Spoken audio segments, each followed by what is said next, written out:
Hello everyone and welcome to the Pippins pregame show. I'm Kirsch Rosado Jr. The Pippins led for most of last night's series opener against the Walla Walla Sweets, but ended up falling after a late surge from the Sweets 9-7. The Sweets came into last night's game third place in the North Division with the win last night over the first place Pippins. They leaped into second place and are now just one game back in the division. Tyler Frieders will start on the mound tonight for the Pippins.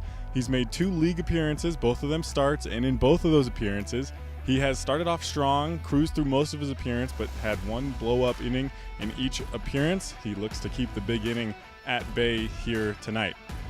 The Sweets will send Jake Daly to the plate. He's 0 for 0 with a 2.07 ERA this season.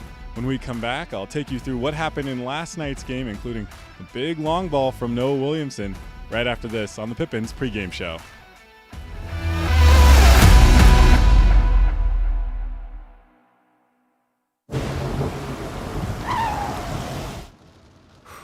Sure glad we went to Les Schwab. I'm glad the baby's still happy. Well, I'm just glad that along with tires, Les Schwab also does brakes, alignment, and a bunch of other safety services. I mean, if we'd gone to a cheap tire store instead, I'd be a doggone wreck. My thoughts exactly. Les Schwab Tires, proud to be ranked #1 in overall customer satisfaction for aftermarket tire replacement by J.D. Power 2 years in a row. Our staff loves baseball, and we know how to match you with the perfect vehicle that fits your baseball lifestyle. We know that you'd rather be getting ready to head to the field or the big game, so we make sure you have the most efficient and stress-free experience as possible. So if you're a baseball fan in the market this month for a newer vehicle, go online or give us a call so that you can set up a time for you to experience our easy and upfront pricing and our hands-on trade-in process that will really ensure you have a great experience and get a great value while shopping with us. Harvest Auto, where we're happy to support you and the activities you love.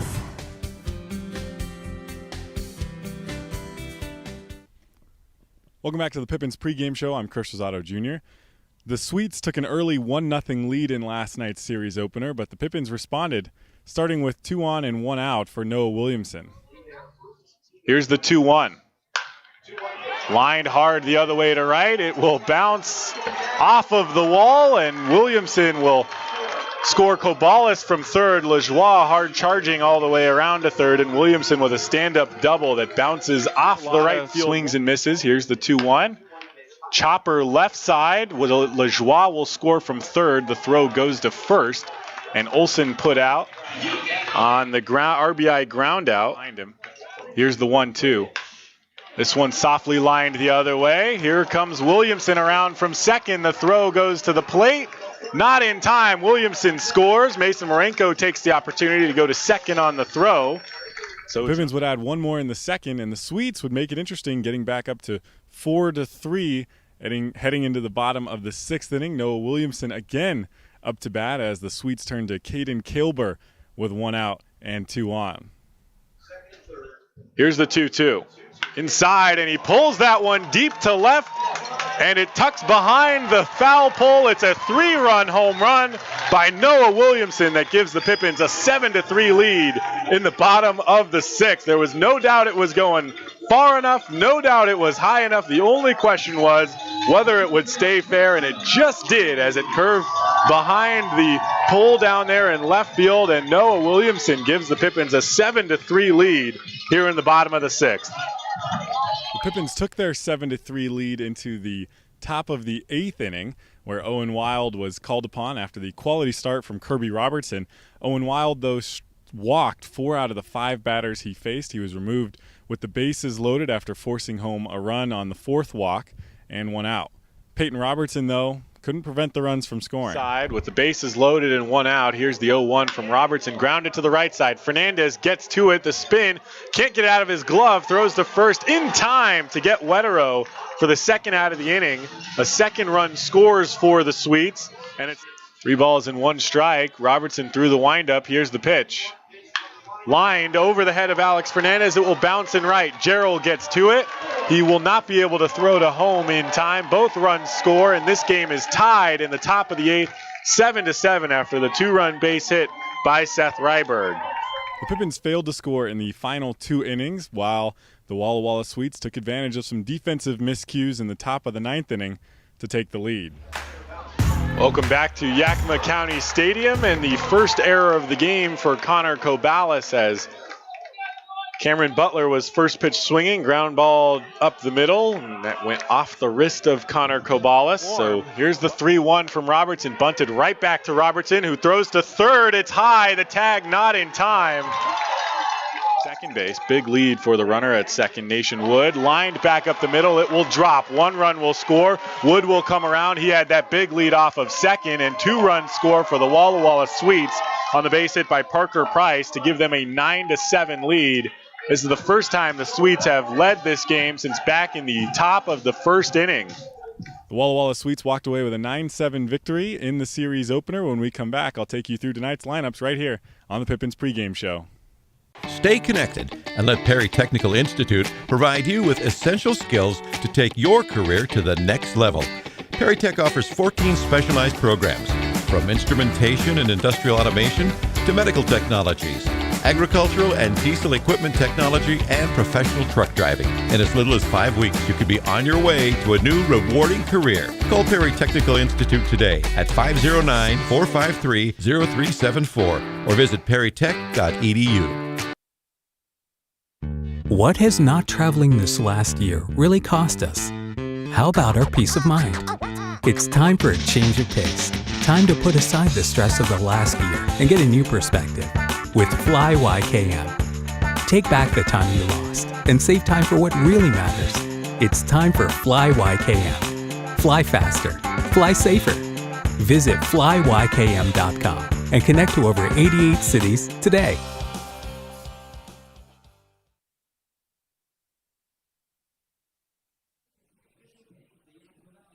Hello, everyone, and welcome inside Yakima County Stadium for today's matchup, the second game of a 3-game series. The Yakima Valley Pippins hosting the Walla Walla Sweets.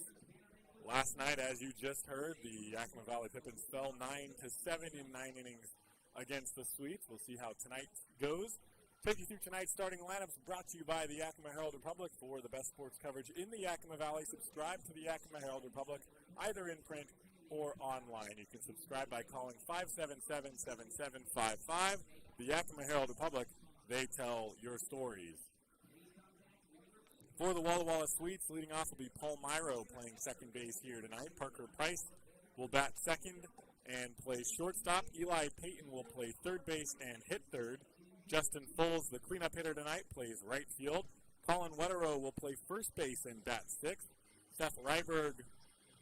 Colin Wetterow batting fifth. Seth Ryberg bats sixth. He'll play center field tonight. William Grimm will DH and bat seventh. Jack Sheward behind the plate. He hits eighth. And Nation Wood, the left fielder, will bat ninth. Almost identical batting order for the Walla Walla Sweets tonight. The only difference is Jack Sheward in the 8th spot instead of Cameron Butler. However, the positions have changed for them here tonight. Almost everyone playing a different spot from where they were last night. For the Yakima Valley Pippins, Chaz Myers will lead things off and play third base. Alex Shanks, the right fielder in tonight's game, will hit second. Sam Olson moves up to the 3 spot with Willie Lajoie getting a day off. Olson will catch again tonight. Noah Williamson slides over to left field and will hit cleanup again tonight. Blake Dickman, the first baseman, will bat fifth. Connor Caballes plays shortstop again here tonight and will hit sixth. Chase Graves is out in center field. He will hit seventh. Austin Plante, the DH, will hit eighth, and Spencer Marenko will bat ninth and play second base tonight.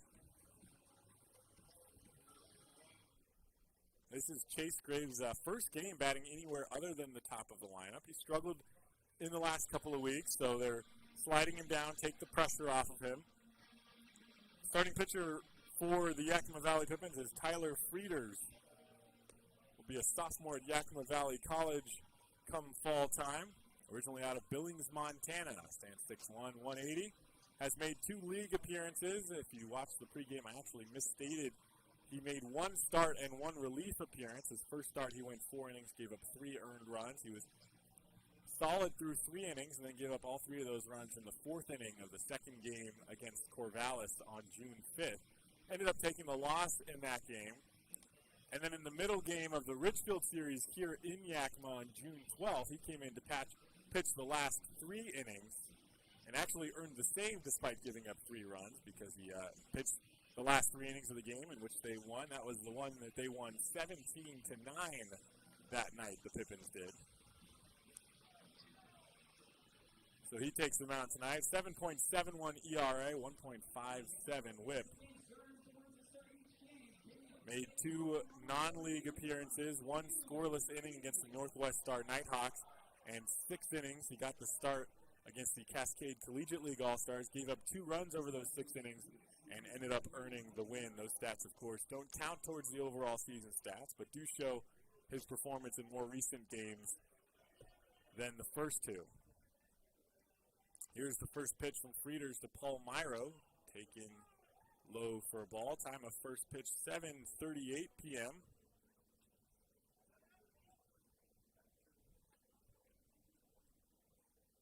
Frieders through the windup. That one catches the outside corner, and it's 1-1. Here in Yakima, 100 degrees outside. Only going to get hotter over the next few days. No clouds up in the sky. Here's the 1-1. Fouled away by Myro, and it's 1-2.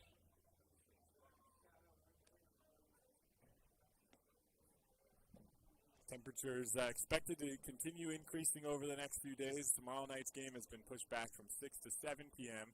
The first 2 games of the Port Angeles series on Tuesday and Wednesday, it was just announced, they will move back to 7:30 start times as well from originally announced 6:30 start times, just to keep the players especially safe. Gives the opportunity for the temperatures to drop just a little bit. Temperature was higher today and has started to come down. Here's the 2-2 from Tyler Frieders. That one misses outside, and the count is full. Infield playing deep against Myro, leading off. Went 0 for 2 last night, but walked 3 times. Here's the payoff pitch. That one just below the knees and called a ball by home plate umpire Tim Heigl. Heigl was on the bases last night. Will Bennett, who was behind the plate, takes the infield duties here tonight for the men in black.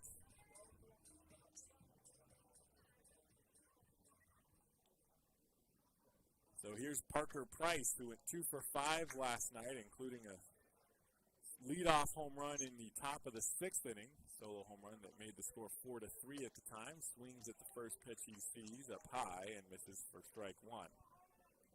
Price will be a senior at Northwest Nazarene in the fall. Frieders working out of the stretch now with Myro on first. That one goes up high again. This time Price learned his lesson and lays off. Price bats from the right side.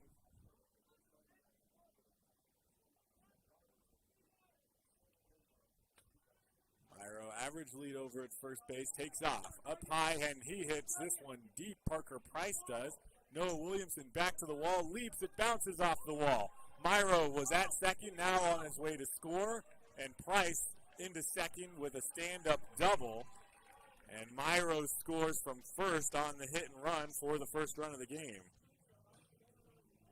Parker Price almost went deep. Instead, it bounces off the wall. Williamson was trying to time the jump to be able to leap up against the wall, but went past him and bounced off the wall. Myro, who was running on the play, stopped at second to wait to see whether Williamson would make the catch, so he was able to score essentially from second once it bounced off the wall. It took Williamson a few seconds to get to it. So it's an RBI double for Parker Price. Here's the first pitch taken on the outside corner for a strike by Eli Payton.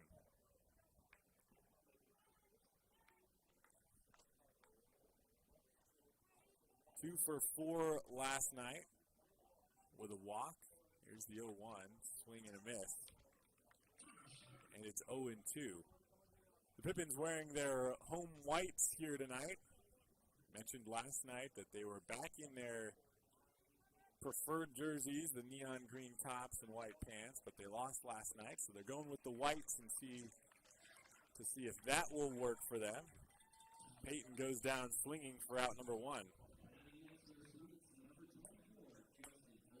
That will bring Justin Fulls to the plate, the right fielder here tonight for the Walla Walla Sweets. Defensive alignment, Noah Williamson out in left field. Chase Graves gets the start in center field tonight. Alex Shanks plays right field. Chaz Myers at third base. Caballes back at short. Spencer Marenko at second. And Blake Dickman at first base. Sam Olson behind the plate for Frieders on the mound. Second start behind the plate in a row for, Sam Olson DH'd last night. The 1-0 is swung on and missed by Justin Foles, and it's 1-1.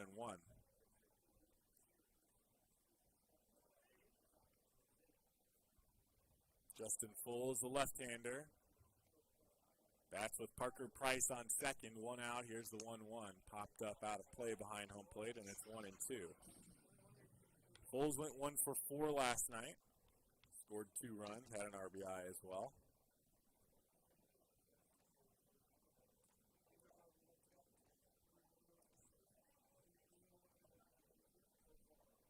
Justin Foles digs back in. 1 ball, 2 strikes here in the top of the first.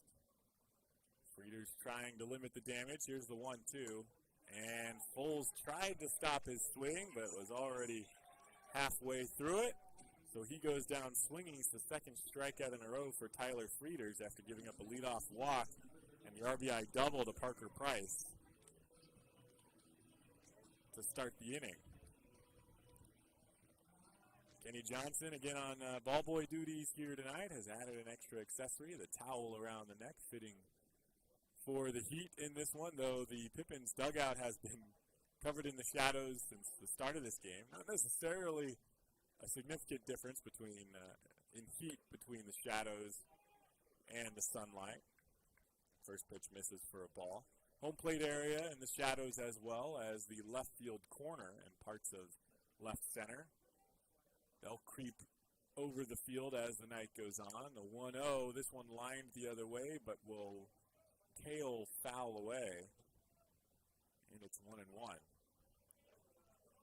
Part of the reason why these games starting later, if they could, they would start them 9 o'clock when it's already dark and nice and cool here, but you can't do that, obviously, for practical reasons. So start them as late as possible, 7:30. Gives the Shadows a chance to get a head start. A 1-1 up high, and Wetero swings at it. It's 1-2 for the first baseman. Wetero was behind the plate last night. Moves over to first with Jack Seward entering the lineup and catching tonight. Wetero hitting .267 this year with a double and a triple. Timeout called by Sam Olson behind the plate.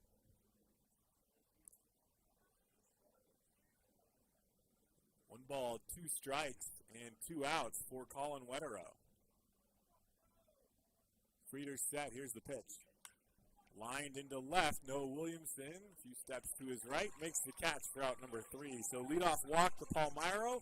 Parker Price doubles him in, but Tyler Frieders gets 2 strikeouts and a line out to end the first. We head to the bottom of the first. Walla Walla Sweets up by 1. We'll be right back. You're tuned into Pippins Baseball on the Pippins Broadcast Network.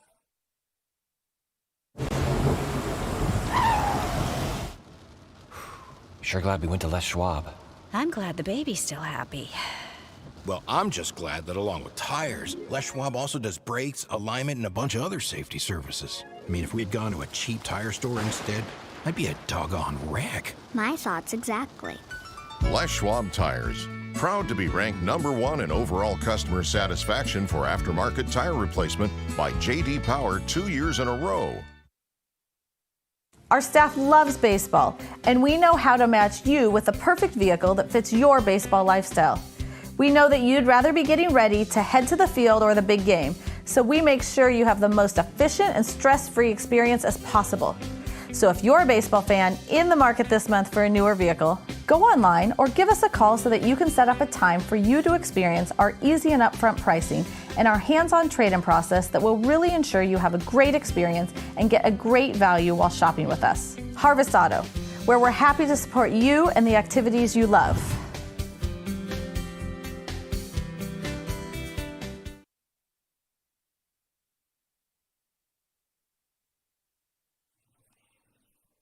Welcome back to Yakima County Stadium.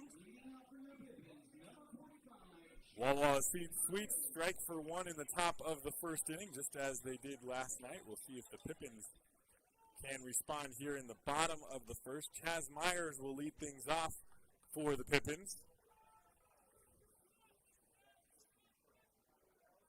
Myers batting first for the second time this season. Here's the first pitch from Jack Daly, taken for a called strike.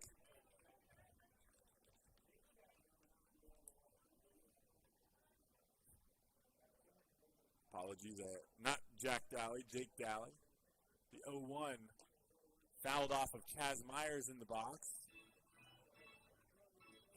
Umpires took a while to call that one. No, clearly bounced off of Chaz Myers' leg. So it's 0-2.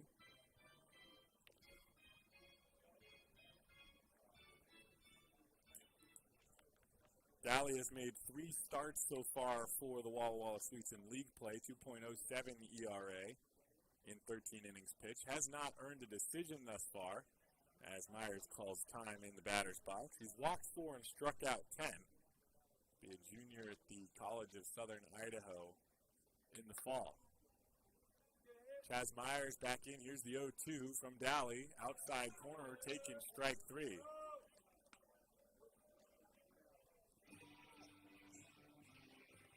That one just caught Chaz Myers off guard.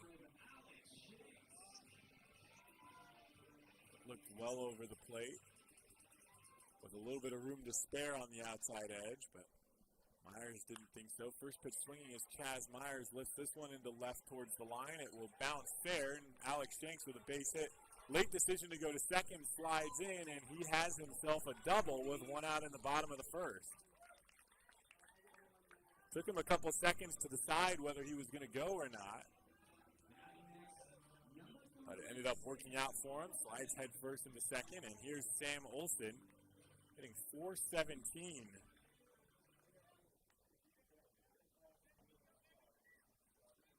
Nine RBI on the season. He's got 3 doubles. An RBI back in the bottom of last night's first inning. Here's the first pitch to Olson. Chopper up the middle. Shanks on his way to third. Palmyro picks it up and throws over to first to retire Sam Olson. So Shanks moves to third, and with 2 outs, up steps Noah Williamson.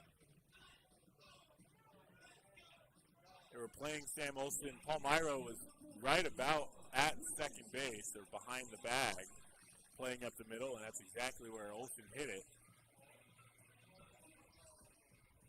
So here's Noah Williamson.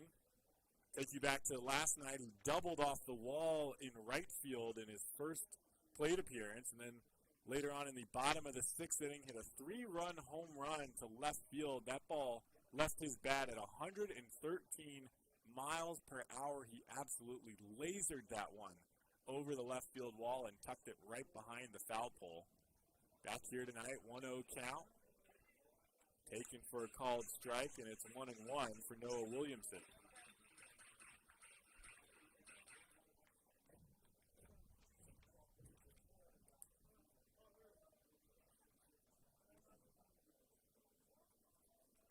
Here's the 1-1.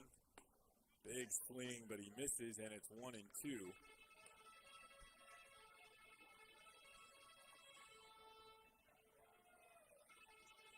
.113 off the bat on that home run. Likely his hardest hit ball, at least his hardest hit home run so far this season.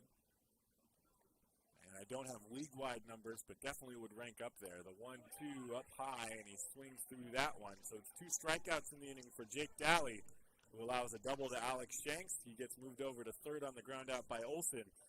But the Pippins unable to score a run. They trail 1-0 as we head into the second. We'll be right back. You're tuning to Pippins Baseball on the Pippins Broadcast Network. Stay connected and let Perry Technical Institute provide you with essential skills to take your career to the next level. Perry Tech offers 14 specialized programs, from instrumentation and industrial automation to medical technologies. agricultural and diesel equipment technology, and professional truck driving. In as little as 5 weeks, you could be on your way to a new rewarding career. Call Perry Technical Institute today at 509-453-0374 or visit perrytech.edu. What has not traveling this last year really cost us? How about our peace of mind? It's time for a change of pace. Time to put aside the stress of the last year and get a new perspective with Fly YKM. Take back the time you lost and save time for what really matters. It's time for Fly YKM. Fly faster. Fly safer. Visit flyykm.com and connect to over 88 cities today.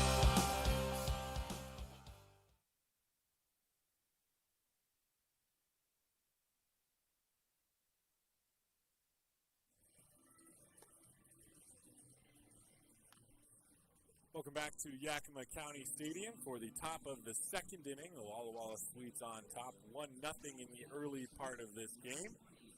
Seth Ryberg will lead off, followed by William Grimm and Jack Sheward, 6, 7, and 8 for the Walla Walla Sweets. Ryberg, left-handed hitter for the Sweets. Went 1 for 4 last night. He had 2 stolen bases. Here's the first pitch from Frieders. That one taken for a ball.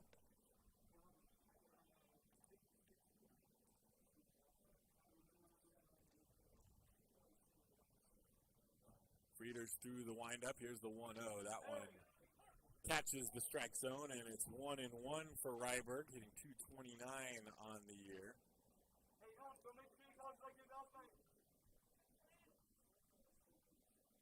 So here's the 1-1. That one hit hard but pulled. And that's a foul ball. 1 ball and 2 strikes for Seth Ryberg. Played center field last night. Back there tonight. One of the few players playing the same position as last night. Here's the 1-2. That one low. He thought about it but keeps his bat back, and it's 2-2 for Ryberg.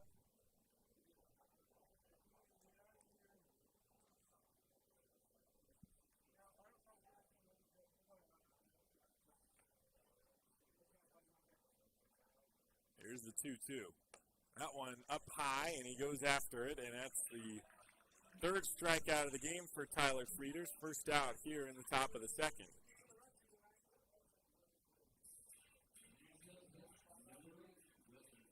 William Grimm will hit, batting .320 on the season, 1 run, 6 RBI. He's got 4 doubles. Here's the first pitch. That one taken low for a ball. Speaking of doubles, extra base hits. We're at a premium last night. The Walla Walla Sweets actually only had 1 extra base hit last night. It was the home run by Parker Price that led off the top of the 6th. This one grounded to first. Blake Dickman doesn't field it cleanly, but picks it up after dropping it and steps on the bag for out number 2.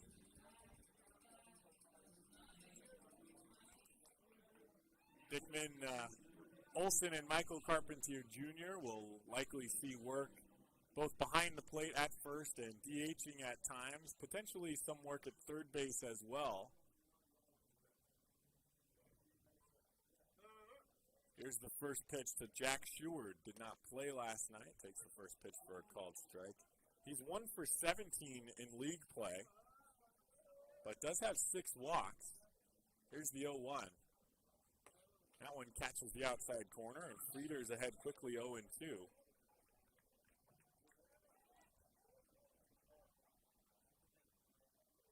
Here's the 0-2. That one outside, got a piece of it, fouled it out of play. Sheward will be a sophomore at Lewis and Clark in the fall. Frieders through the windup. Here's the 0-2. That one popped up out of play again over the lights down on the right field side, and it's 0-2.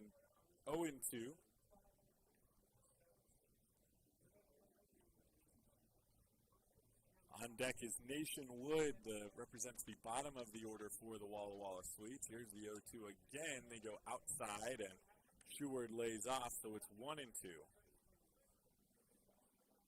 Wood last night, 0 for 3 with a walk and reached on a fielder's choice in the 8th and 9th. Williamson racing back to the warning track in left field, makes the catch on a light jog, and Jack Stewart goes down. 3 up, 3 down for the Walla Walla Sweets in the top of the second. We head to the bottom. It will be 5, 6, and 7 for the Pippins. You're tuned into Pippins Baseball on the Pippins Broadcast Network. Who knew it was so difficult to find the right bank? I know. It's so confusing. Checking out your banking options. Overwhelming. It's a cloud of uncertainty. Enough! With Banner Bank, it's easy to manage your finances, and help is here when you need it. Be gone, Cloud! Oh! Wait! Ah! Built for action. Built for banking. Banner Bank. If we win the lottery, we'd remodel our home. We'd start with the kitchen. Ooh. And out back is where the big trucks will go. Wow! Ben, you don't even live here anymore? Hey, don't forget about Grandma. Okay, family meeting. Come on. Welcome to the Ice Dome. Who was the last out in the top of the second, just now getting back behind the plate to finish the warm-up pitches for Jake Daly. Leading off for the Pippins will be Blake Dickman, followed by Connor Caballes and Chase Graves.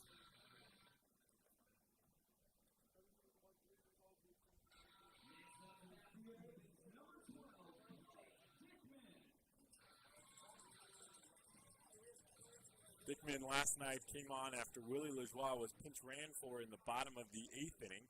Came on in the 9th to finish out the game at first base. Didn't have a plate appearance in last night's game.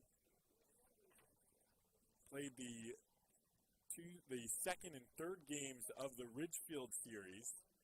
DH'd back on Wednesday night and played first base on Thursday. Takes the first pitch for a ball.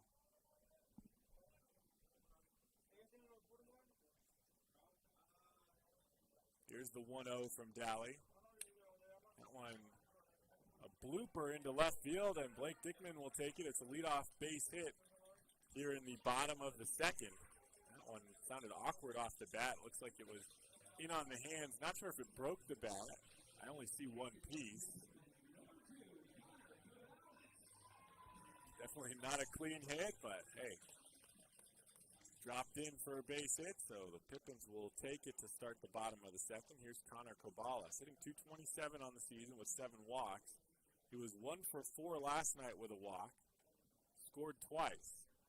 Dickman leads off at first, just past the cutout of the grass. Up high, and Stewart thought about throwing down to first, but it pops out of his glove, so it's just a ball for Connor Caballes. Walla Walla Sweets lead 1-0 here in the bottom of the second inning.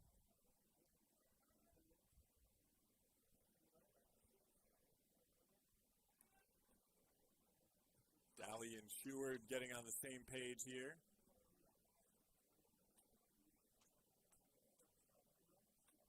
Here's the 1-0. That one taken for a called strike, so Connor Caballes with a 1-1 count. Caballes, who spent the spring at Yakima Valley College and has committed to Gonzaga in the fall, will be a junior there when he heads over.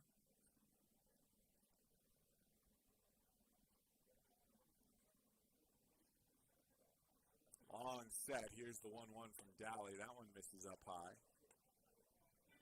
Dickman with the attention of Jake Daly on the mound. Dickman 0 for 1 in stealing bases in league play thus far.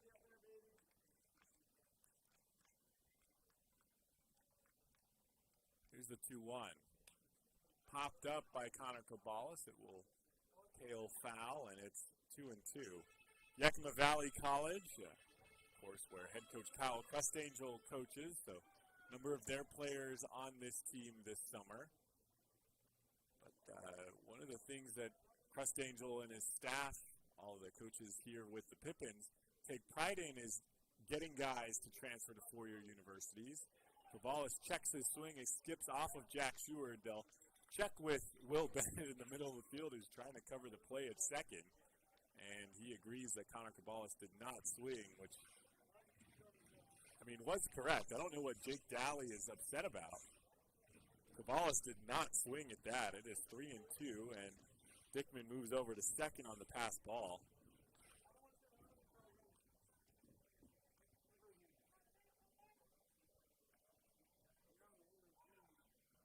Full count for Caballes. Here's the pitch. That one misses low, and Caballes walks.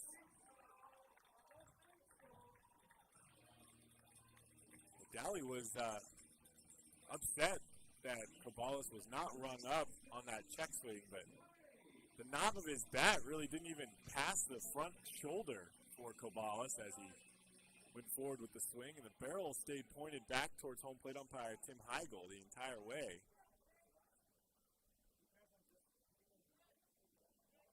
So runners on first and second now after the leadoff base hit and the walk for Connor Caballes. No outs for Chase Graves.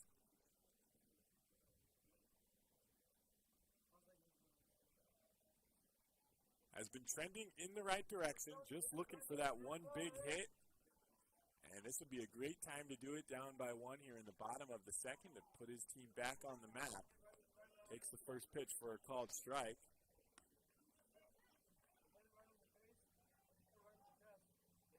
One of the brighter characters on this team for the Yakima Valley Pippins, has been a big part of the reason why the team has come together so quickly. Always full of energy, keeping the team in good spirits when they tend to get down, even during tough stretches. And I'm not sure. Oh, the umpire called time. Okay, so that was a late call time. I wasn't sure what the gesture was, but pitch was taken inside, would have been a ball, and instead is a no pitch after time was apparently called. So here's the 0-1, and Chase Graves swings up high. It's 0-2. Also has taken to teaching some of the other players some tips and tricks out in the outfield. Corey Jarrell told me that Chase helped him on reading line drives off the bat. The 0-2 misses high and away. Here goes Blake Dickman to third, and he slides in safely. So he takes the second base after the leadoff single. Pass ball, and now another one, as that one just popped right out of the glove of Jack Stewart. It's 1-2 for Chase Graves with runners on the corners and no outs.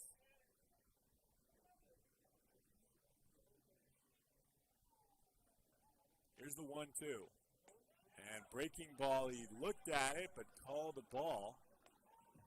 And Tim Heigl says it stayed up high when it came over the strike zone. Those can be a tough pitch to not call as a home plate umpire because they tend to get caught right down the middle. Here's the 2-2. And that one hits Chase Graves. Well, they say a walk is as good as a hit. Sometimes getting hits as good as a walk. That loads the bases with no outs for Austin Plante.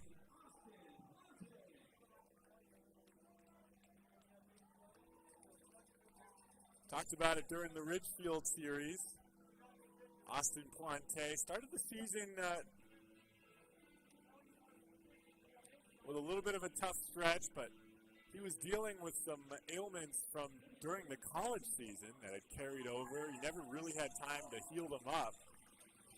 So he was given the time, came back, and in the last non-league game the team played before they headed off for Ridgefield, he hit his first home run of the year, as he didn't homer for the College of Southern Nevada this spring. Waiting for that to translate in the league play here. He's played in a couple of games, and he's got it in him. Bases loaded and no outs. First pitch taken low for a ball. Tim Heigl kind of flinched there.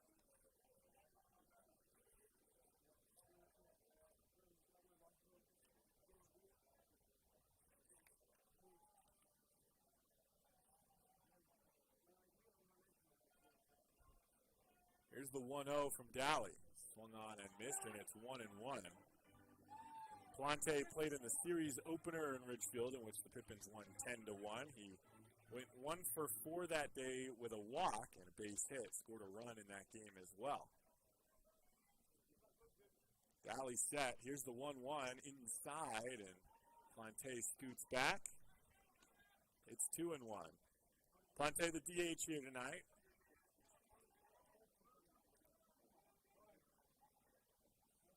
He'll be DHing for a little while for the bulk of his action before he's given the okay for all-around play. Here's the 2-1. So outside just off the plate, and he swings at it. It's 2-2. He's walked 7 times. He's got quite the eye. Finds himself with an even count here. No outs and bases loaded. Looking to put the ball in play. Corners playing in. Middle infielders at double play depth. Here's the 2-2 up high, and he's got a full count.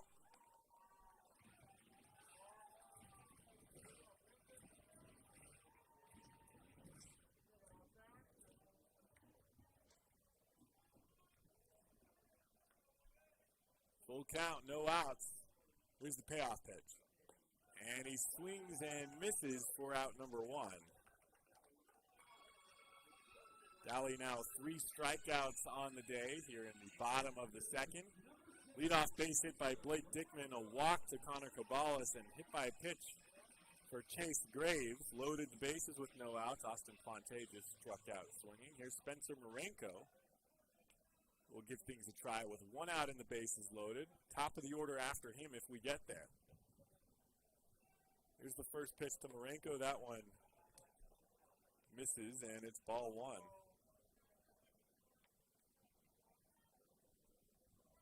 Marenko hitting 130 in league play. Brother Mason was at third base last night. He's at second base tonight. Spencer is. The 1-0 lined into right center. It will drop. 1 run scores. Here comes Connor Caballes around. And the Pippins take a 2-1 lead in the bottom of the second on the RBI base hit by Spencer Marenko. That'll boost the average and the spirits in the dugout.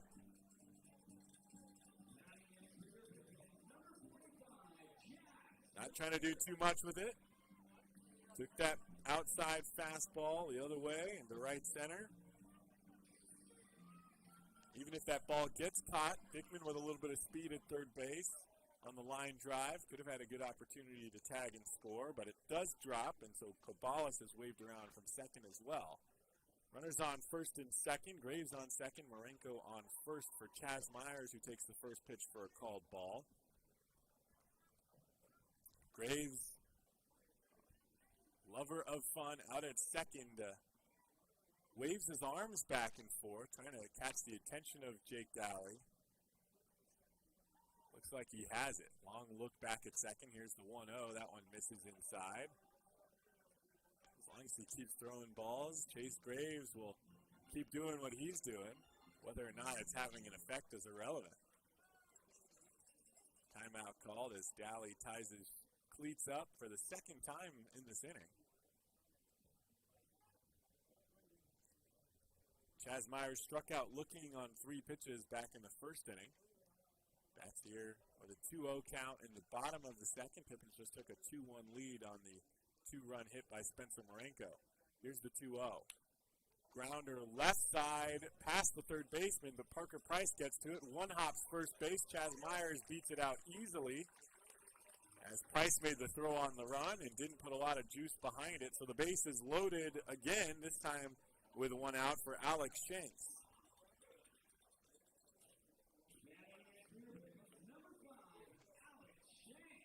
Shanks had a double back in the first inning, was the only person to reach in the first inning for the Pippins.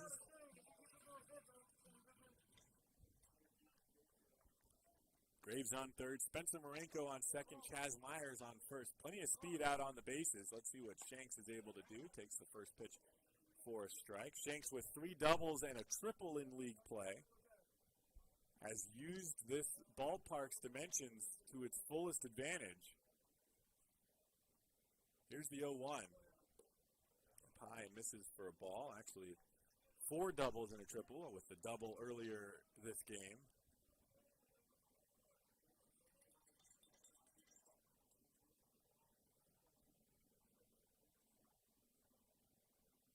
Here's the 1-1. That one catches the outside corner, and it's 1 ball, 2 strikes. Shanks doubled on the first pitch he saw back in the first inning, works himself into a little deeper count here against Daly as he faces him for the second time. Sam Olsen on deck.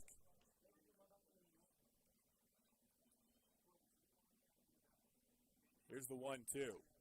That one up high. Shanks lays off, and it's 2-2. Sweets took a 1-0 lead in the top of the first, just as they did last night. This time the Pippins weren't able to score in the bottom of the first. Sweets don't score in the second. Here we are in the bottom of the second inning. The first 3 batters reached to load the bases, and with a 1-out base hit, Spencer Marenko drove in 2 to give the Pippins a 2-1 lead. Timeout called, and Daly steps off. 2-2 count for Alex Shanks, 1 out. Bases loaded. Daly set, takes a breath. Here's the 2-2, and gets Alex Shanks swinging for the second out. Second out of the inning. Second strikeout of the inning. 4th strikeout on the night for Jake Daly. Last time the bases were loaded and somebody struck out, Marenko had the 2-run base hit. We'll see what Sam Olsen does here as he looks to add to his 9 RBI in league play. Grounded out to second base in the first. Takes the first pitch low and away for a ball.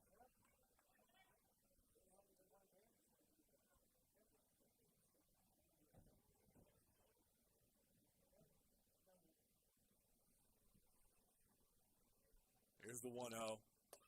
That one right over the heart of the plate, taken for a called strike.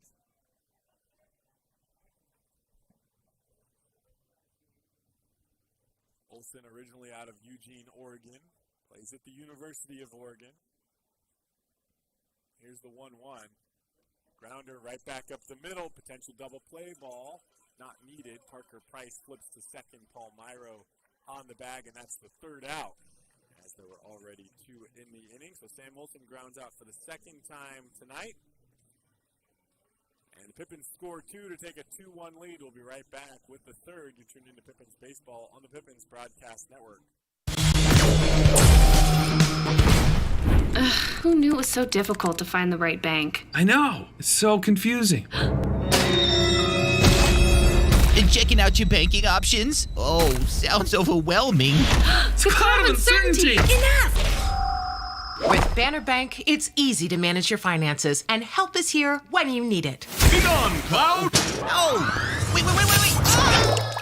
Built for action, built for banking. Banner Bank. If we win the lottery, we'd remodel our home. We'd start with the kitchen.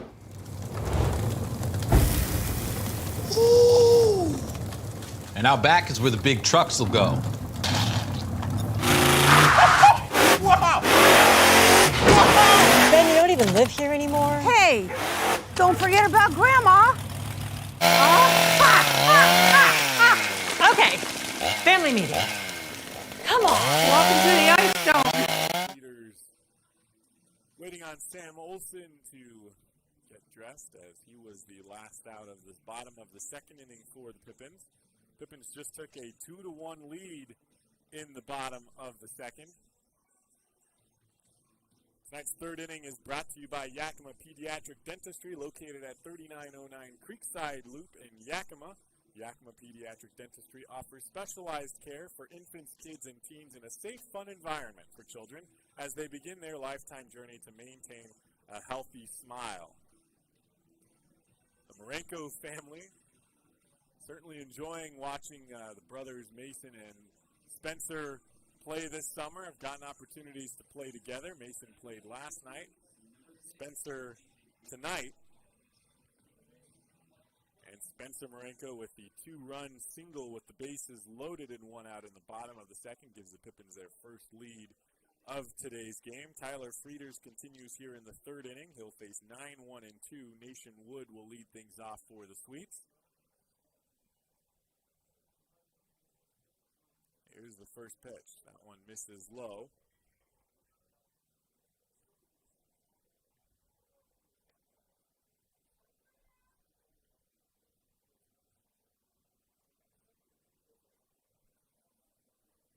Wood bats from the left side. Will be a sophomore at Saddleback College. Here's the 1-0. That one misses up high, and it's 2-0. Talked about it before that Frieders tends to be fairly consistent, but sometimes runs into that trouble inning. Ran into trouble in the first inning, but settled down with a 1-2-3 second. The Pippins will hope that that one run first. Wow, that pitch called a strike. That was a very generous call from Tim Heigl behind the plate. A little bit off the plate there. Here's the 2-1. That one does catch the outside corner, so it's 2-2 against Nationwood.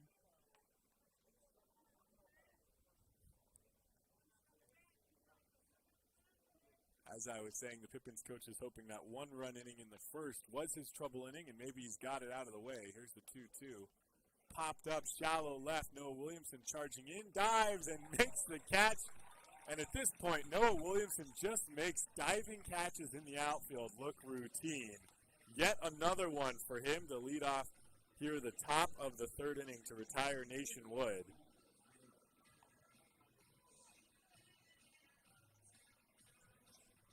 Noah Williamson had a play back in Ridgefield. He almost robbed a home run leaping up against the left field wall.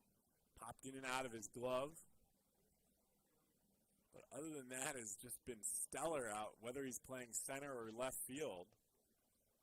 Here's the first pitch to Paul Myro over the head and taken for a called ball. Myro walked to start the game and then scored on Parker Price's double. As a hit-and-run play, Myro was on second waiting to see whether Noah Williamson would make the leaping catch at the wall, and he did not, so he was able to score from second. Takes the 1-0 for a ball, and it's 2-0. A pitch from Frieders. That one on the outside corner. 2-1 for the second baseman, Myro.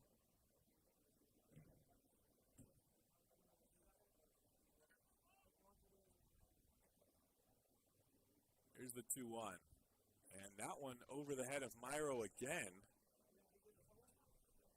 Hot day here in Yakima. The pitcher's mound still in the sun. The shadows have covered left field almost completely and most of center field. They're starting to get to the infield. This is the time of day that can be a little dangerous for first baseman fielding throws from across the diamond. Here's the 3-1. That one misses low and away, and they walk Paul Myro for the second time today. Fourth time of the series, actually fifth time of the series, as he walked 3 times last night.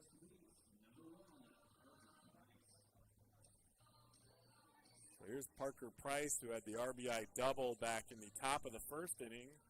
The tying run is Paul Myro on first.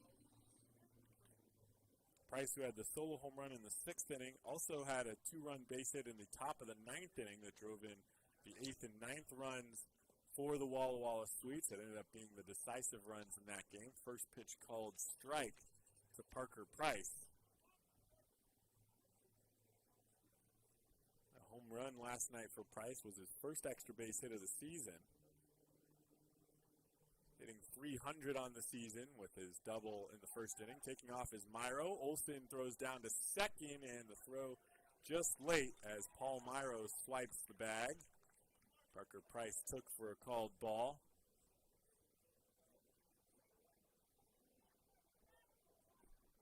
Paul Myro, it's his first stolen base in league play. He was 0 for 3 to this point. Likely had the bag stolen in the first inning, if not for the big hit from Parker Price. Here's the 1-1, almost takes off for third again. This one popped up the other way. Parker Price has gotten some barrels on some baseballs between yesterday and today.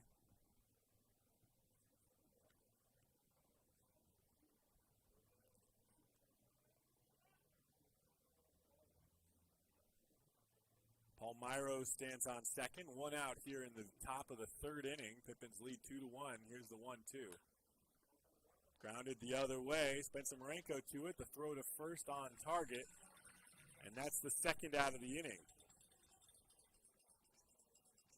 Spencer Marenko showing his range out there at second base. Made that play to his left, the glove side. So Myro moves over to third on the play, and up steps Eli Payton, who struck out looking for the first out in the first inning. After the Sweets scored that run to take the early lead, the next three batters were retired in order, starting with Payton.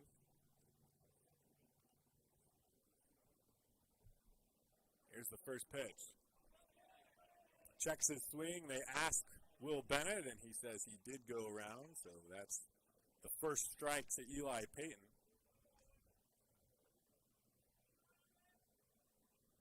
Bennett on the third base side of the pitcher's mound out on the field. Here's the 0-1. That one tailed away from the bat of Payton, who swings and misses for strike two. He's now behind 0-2. Struck out looking on three pitches in his first at-bat. Finds himself with an 0-2 count. 2 outs. Paul Myro on third base. 90 feet away from tying things up. Here's the 0-2. Up high. Payton lays off, and it's 1-2.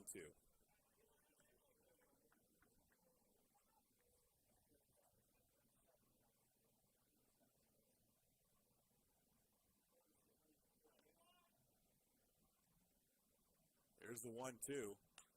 Popped up, left center field. Noah Williamson ranges back, now underneath it, and makes the catch for out number 3. Paul Myro was standing on the third base bag. So good thing for the Sweets that Williamson made that catch. He does. That's the third out of the inning. The Pippins hold on to their 2-1 lead as we head to the bottom of the third. We'll be right back. We tune into Pippins Baseball on the Pippins Broadcast Network. Be an energy efficiency hero. Install high-efficiency natural gas equipment, and you can be just like Cascade's most energy-efficient player of the game. Match his ERA of $710. Put some runs on the board by upgrading your furnace, improving your home's insulation, and switching to a condensing tankless water heater. Cascade's bench is deep with both residential and commercial incentives. Check them out at our website or give us a call and be an energy efficiency player of the game. What's worse than standing in line at concessions? Now you can satisfy your appetite while remaining in your seat. With the mobile app Fan Food, you simply select Express Pickup and order your food. It is that simple. You deserve a VIP experience. Download Fan Food today.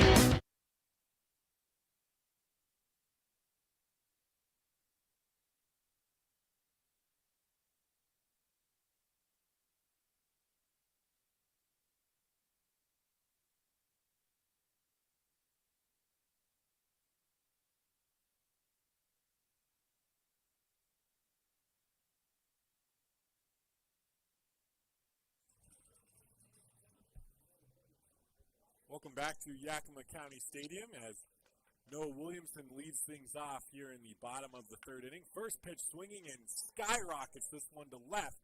Is it too high? Will it go deep enough? On the warning track is the left fielder, Nation Wood, who tried to make the catch and his glove fell off. Williamson on his way to third, slides in. The tag is too high, and Noah Williamson, just short of the home run, instead finds himself with a triple off the glove of the left fielder, Nation Wood. They do give the error to Wood, but give the extra 2 bases to the legs of Noah Williamson, who puts himself in scoring position with one swing of the bat. I mean, that one was towering over Yakima County Stadium and only threatened to go out because of the awkward dimensions in the left field corner, but Nation Wood got over to the wall and then realized he had to go back to his left, stuck the glove out, and came down with such velocity that it popped his glove off, and the ball popped out as it hit the ground. Here's the 0-1 to Blake Dickman. Lines that one foul and out of play on the first base side. So it's 0-2 for the first baseman, Dickman. Williamson, who was running on the entire play, was already almost to second by the time the ball popped the glove off of Nation Wood, and Wood got to it as quick as possible. Gloveless threw it to third, and the throw just not in time to retire him. The 0-2 just off the outside corner, and it's 1-2 for Blake Dickman.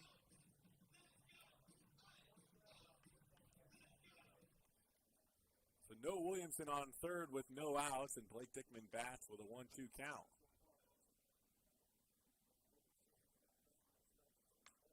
Lines that one back to the backstop. Some fans missed the opportunity to make the catch. They have to now slide their arms down between the netting and the backstop. Looks like they are going to grab it.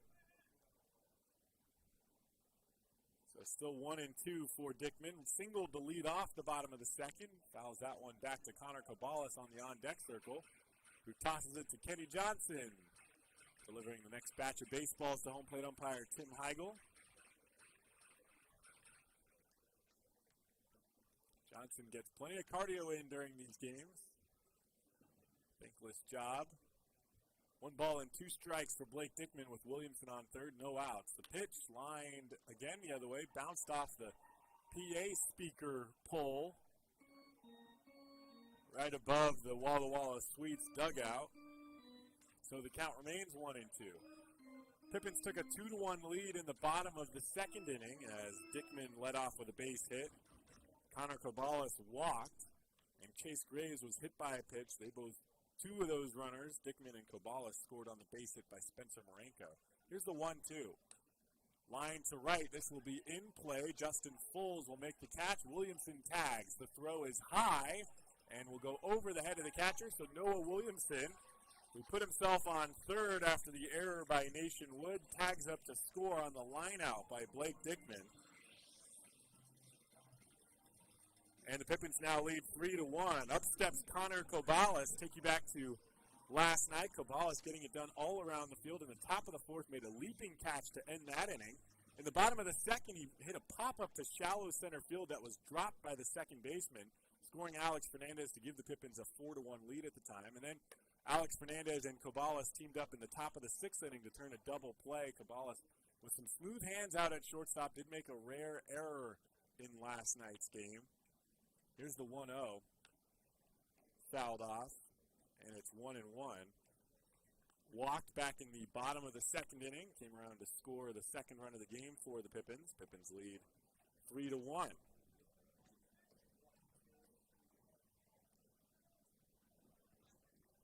This one grounded left side past the diving glove of Peyton. Parker Price again to it. Makes the throw across the diamond, and Connor Caballes beats that one out. It's almost an identical play to the one that Blake Dickman hit down that way, and Parker Price again got to it, made the throw on the run across his body back over to first, and got it to the target, but just too tough of a play. Dickman with some speed and Caballes with even more speed. No way you're going to get them on that play. So Caballes, who has 4 stolen bases on the season, leads off at first with 1 out, and here's Chase Graves. Was hit by a pitch in his first plate appearance. This one outside, and Caballes will take second thanks to the glove of Jack Sheward. The gloves of these Walla Walla Sweets players not very forgiving so far in this inning. Somebody did not pay their proper tributes to the glove man. Jack Daly motions to Connor Caballes at second. About the signs, Jack Sheward behind the plate here tonight. I think he just put down a single number with Caballes at second. Daly said, hey, we got someone back there who can see the signs. Not a good sign when the pitcher makes a show of it like that for the catcher, so it's calling time to have the conversation. The 1-0 misses outside, and it's 2-0. Pass balls have helped Blake Dickman move over a couple of times, although the bases ended up getting loaded back in that second inning. Here the pass ball gets Connor Caballes over to second. Here's the 2-0 to Chase Graves. Pops up and out of play, and it's 2-1.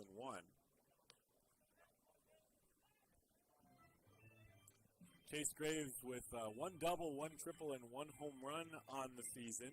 He's walked 8 times as well. Got 6 RBI.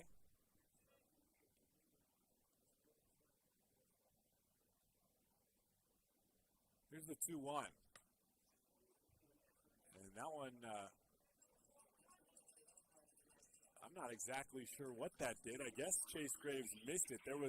It hit something. I don't know if it hit the Sheward's helmet and bounced away, but either way, another pass ball on the swing and miss by Chase Graves, and Connor Caballes moves to third. you heard something. I thought it was a foul ball, but there was no call for foul, and Caballes moves to third. So it hit something of substance, and it couldn't have been Graves. So it either hit home plate umpire Tim Heigl or the catcher Sheward, but Sheward goes out to talk to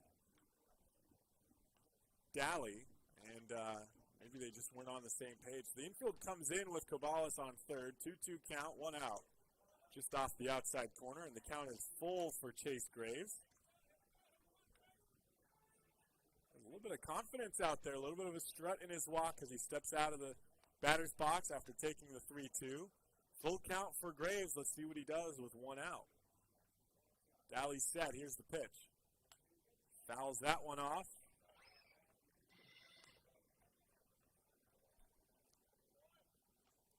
Graves has been hitting the ball hard during batting practice and in games. Mostly as of late, just hitting it at guys. A lot of room with the infield playing in. Here's the 3-2 again. Up high, but Chase Graves goes down swinging for out number 2 here in the third.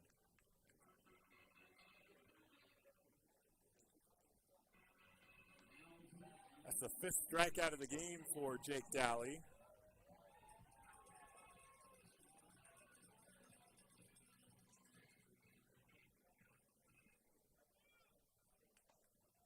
Here's Austin Plante. Takes the first pitch up high for a ball. Bats with Connor Caballes on third. The Pippins with a 3-1 lead here in the bottom of the third inning. Here's the 1-0. That one misses up high again. It's 2-0. Plante struck out swinging back in the bottom of the second inning. It was the first out before Spencer Marenko drove in the 2 runs of that inning.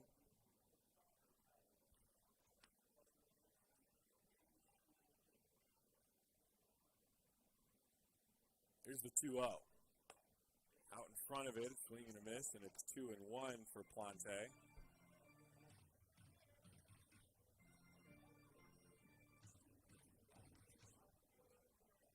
Noah Williamson led off the inning with the pop fly that was dropped by Nationwood as Plante takes the strike inside, and it's 2-2.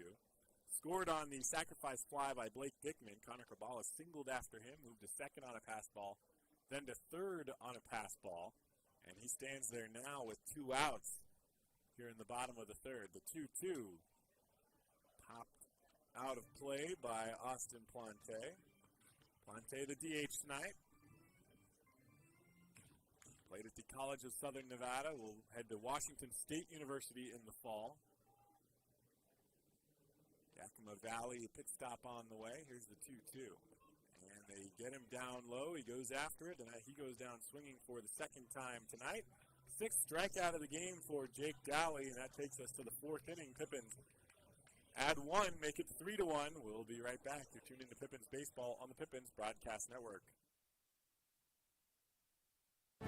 Be an energy efficiency hero. Install high-efficiency natural gas equipment, and you can be just like Cascade's most energy-efficient player of the game. Match his ERA of $710. Put some runs on the board by upgrading your furnace, improving your home's insulation, and switching to a condensing tankless water heater. Cascade's bench is deep with both residential and commercial incentives. Check them out at our website or give us a call and be an energy efficiency player of the game.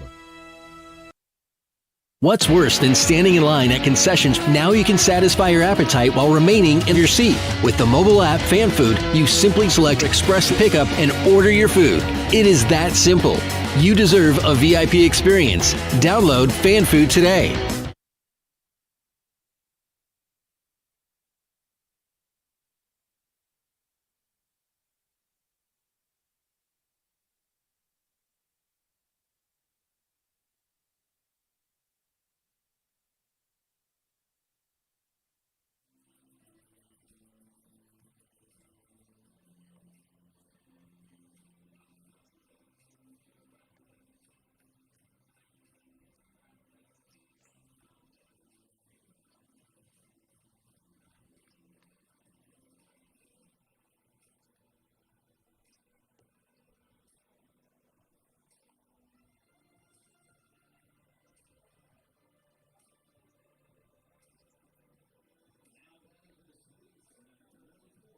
Welcome back to Yakima County Stadium. Noah Williamson's leadoff pop fly to left that Nation Wood failed to keep his glove on for has officially been changed from an error to a triple.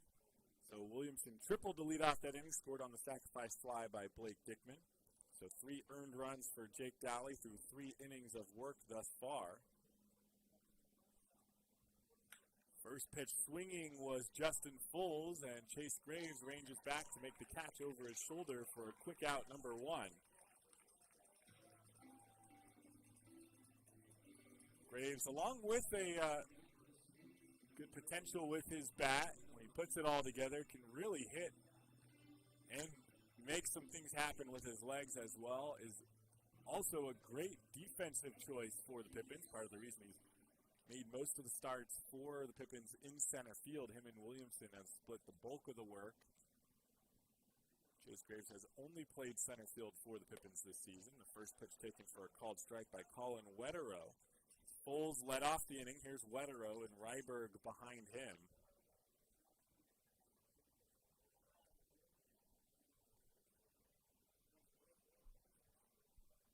Here's the 0-1. Bounced that one in. Sam Olsen got a piece of his thigh. He'll go ahead and walk things off as he heads out to the mound.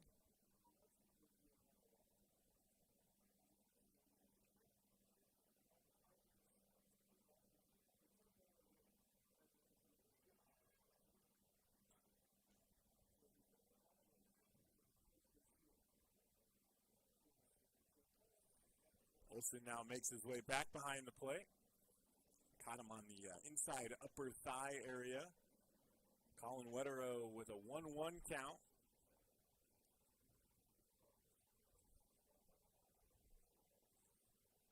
Wetterow hitting .261 after lining out to left field in the first. Here's the 1-1. And that one misses. It's 2-1. Was the third straight out for the Walla Walla Sweets back in the top of the first after the first batter walked and Parker Price doubled him home. Here's the 2-1. That one fouled off. That caught a piece of the hand of Sam Olsen. And it's 2-2. That run, Paul Myro, who also walked and came around to score the first run of the game last night. The only run of the game so far for the Walla Walla Sweets. The fourth inning was when they scored their second run last night. Here's the 2-2. Tyler Frieders misses outside on that one, and it's 3-2. Pippins were leading all of last night's game, starting with the bottom of the first inning when they scored 3 runs to take a 3-1 lead. Made it 4-1. This one grounded over to Blake Dickman, plays it on the short hop, waves off Frieders, and steps on the bags for out number 2. Dickman has shown plenty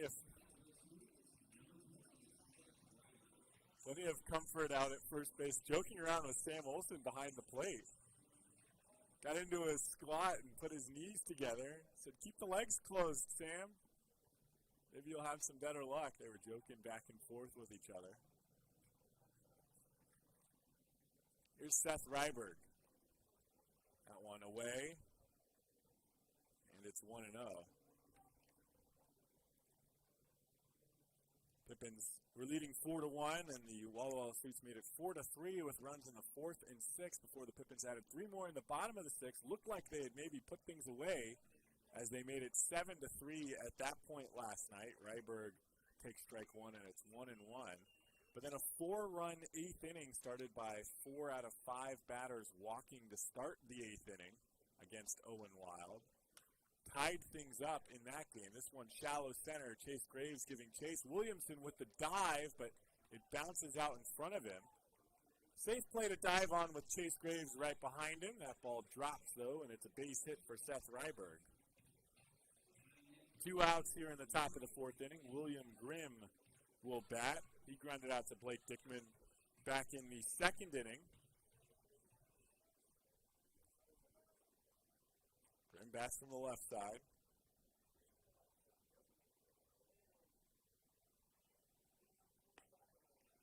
First pitch taken on the outside corner, called strike by Tim Heigl.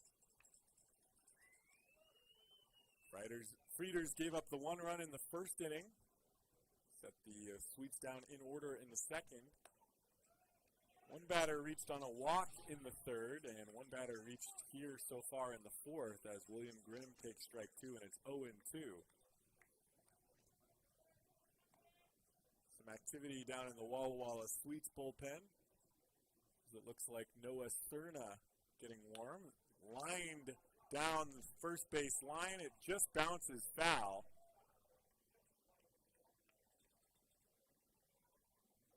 Cerna, who was warming up in the bullpen with a strong opinion about whether that ball should have been fair. Can't blame him for making the case for his teammate up to bat here, but that ball is certainly foul. It was a piece of equipment, I think a catcher's helmet that was down there near the line. Fortunate for them it didn't hit that. Definitely would have been foul anyways, but fortunate for them it wasn't in fair territory and potentially impacted the play. So no balls and 2 strikes again for Grimm. Frieders set. Here's the pitch. And the breaking ball slips out of the hand. It's 1-2. Cerna, a left-hander getting warm down in the Walla Walla bullpen. No activity in the Yakima one as Frieders 1 strike away from getting out of this 4th inning. Here's the 1-2. That one taken on the outside corner, called strike 3 against William Grimm. And one batter reaches here in the 4th, but nothing to it. The Pippins lead 3-1 as we head to the bottom of the 4th. We'll be right back. You're tuning to Pippins Baseball on the Pippins Broadcast Network. Sure glad we went to Les Schwab. I'm glad the baby's still happy. Well, I'm just glad that along with tires, Les Schwab also does brakes, alignment, and a bunch of other safety services. I mean, if we had gone to a cheap tire store instead, I'd be a doggone wreck. My thoughts exactly. Les Schwab Tires. Proud to be ranked #1 in overall customer satisfaction for aftermarket tire replacement by J.D. Power 2 years in a row. Our staff loves baseball, and we know how to match you with the perfect vehicle that fits your baseball lifestyle. We know that you'd rather be getting ready to head to the field or the big game, so we make sure you have the most efficient and stress-free experience as possible. So if you're a baseball fan in the market this month for a newer vehicle, go online or give us a call so that you can set up a time for you to experience our easy and upfront pricing and our hands-on trade-in process that will really ensure you have a great experience and get a great value while shopping with us. Harvest Auto, where we're happy to support you and the activities you love.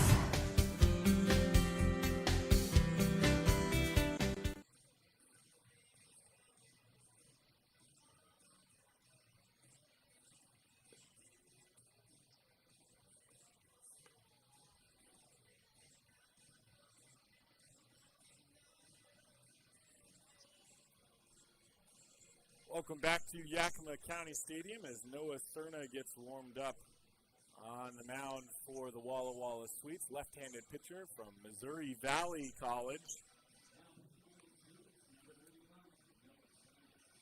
So Jake Daly gets through 3 innings of work, gave up 6 hits, 3 runs, all 3 of them earned 1 walk and 6 strikeouts.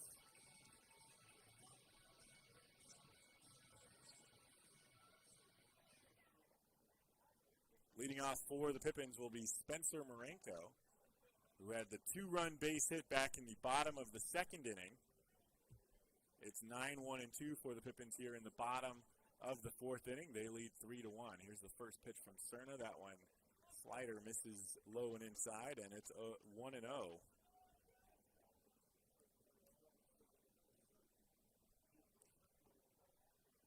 Chaz Myers on deck, 1 for 2 with a base hit and a strikeout. The 1-0 to Spencer Marenko is on the low outside corner, called, and it's 1-1.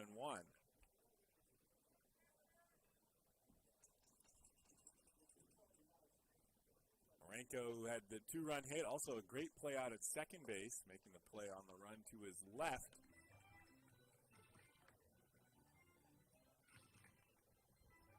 Back in the top of the 3rd inning, takes the 1-1.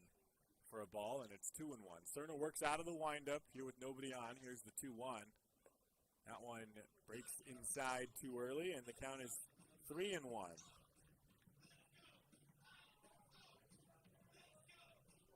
Spencer Marenko raised his average to 167 with that base hit. Looking to get back over 200. Here's the 3-1. Taken for a called strike. He had already tossed his bat away. Looked like a good pitch anyways. But he was confident he took a ball on that one. Big smile on his face. Knows that he messed up tossing it away too quickly. So full count for Spencer Marenko. Here's the payoff pitch to start the first. And that one taken inside and called a ball. Inside, says Tim Heigl. And Spencer Marenko has reached twice so far tonight. Leads off the bottom of the fourth with a walk. And here's the top of the order, Chaz Myers. We had a base hit back in the bottom of the second inning. That loaded the bases for the second time that inning.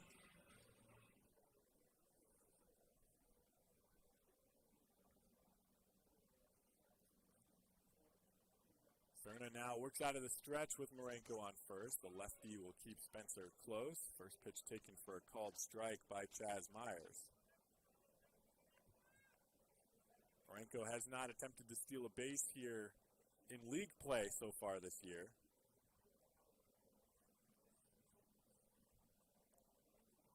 Here's the 0-1. That one low. Myers puts the stop sign up. And it's 1-1. Cerna cleans off the pitching rubber. Aggressive slap there from him. Sometimes you got to blame something, and it's always hard to look inward for that.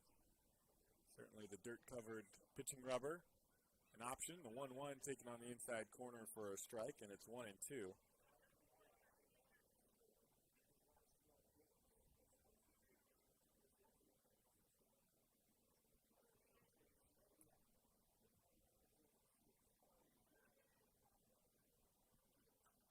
Cerna set. Here's the 1-2. Up high, popped the other way into right. Justin Fulls racing back. It will bounce on the warning track and off of the wall. Marenko on his way to third. He'll get held up there. Chaz Myers with the double. The throw goes all the way home. Spencer Marenko had the stop sign on him long before the throw got even to the second baseman, Paul Myro. So it's a double for Chaz Myers to put runners on second and third. With no outs for Alex Shanks, who's 1 for 2 tonight with a double and a strikeout.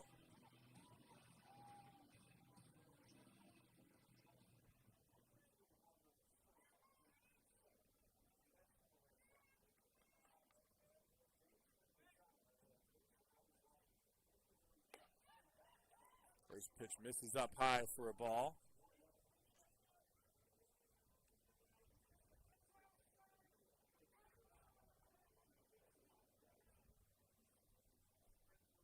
Infield playing in with runners on second and third and no outs. Here's the 1-0 to Alex Shanks. That one misses low, and it's 2-0.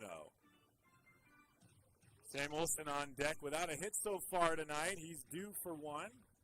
Has been an RBI machine since he joined the Pippins.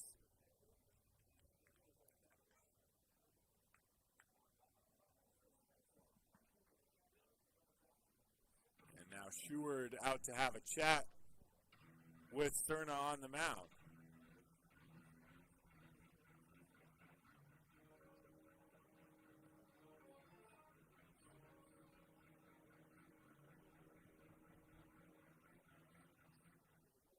Sheward back behind the plate now as Cerna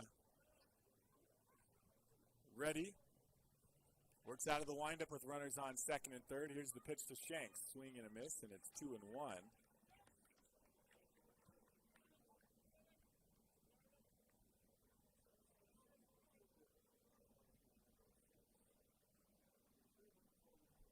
Two-1 pitch from Noah Cerna.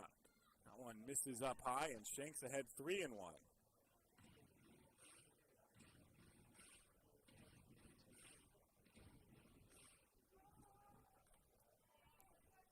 Spencer Marenko on third. Chaz Myers on second. Myers with a large lead with the infield playing in off the second base bag. Here's the 3-1 to Alex Shanks. Misses down low, and Shanks loads the bases with a walk. Second time reaching base tonight after the double in the first inning. So bases loaded and no outs. The first three batters aboard, a walk, a double, and another walk for the Pippins as Noah Cerna gets his start here in the bottom of the fourth inning. Pippins lead 3-1. Sweet started the scoring with one in the first, but Pippins with two in the second and another one in the third. Gives them the advantage as they look to add on here. Sam Olsen at the plate, 0 for 2. Williamson on deck if we get to him. First pitch up high, and Olsen takes for a called ball.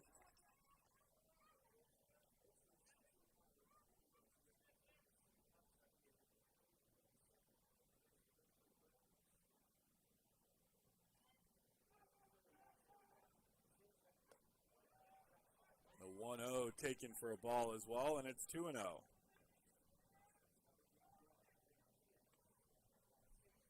Cerna has not recorded an out so far in the early start to his appearance here in the second game of the series between these two teams.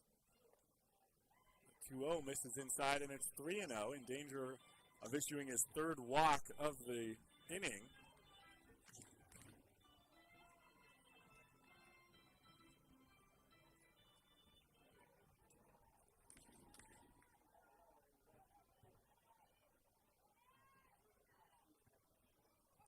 Here's the 3-0 from Cerna. And that one taken for a called strike. So the 3-1. Cerna in danger of walking home a run here in the fourth.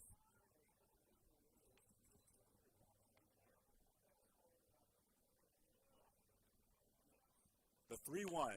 Swung on, grounded to the left side. Parker Price misplays it off the glove. I don't know where he was trying to throw that one, but cut off in the middle of the infield by Noah Cerna.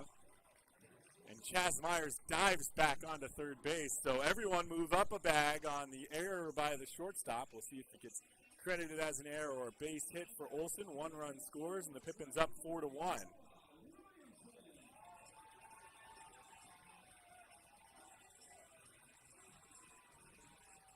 Not before a quick mound visit. They do credit that as an error to the shortstop, Parker Price, as it should have been. Potential double play ball.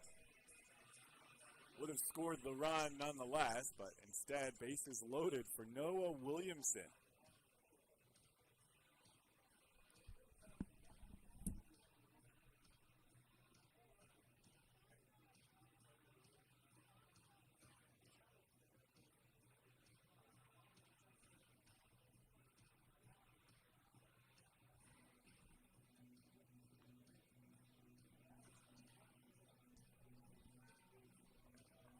Williamson lumbers up to the dirt around home plate. Noah Cerna with his work cut out for him.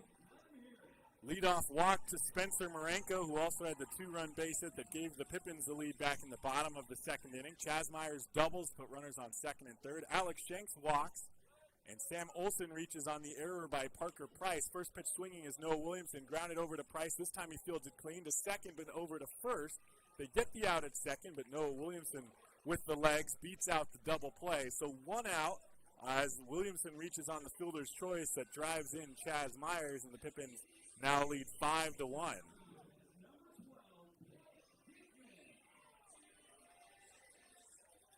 And the threat not hardly over as Blake Dickman steps to the plate. He's 5 for 10 in league play for the Pippins.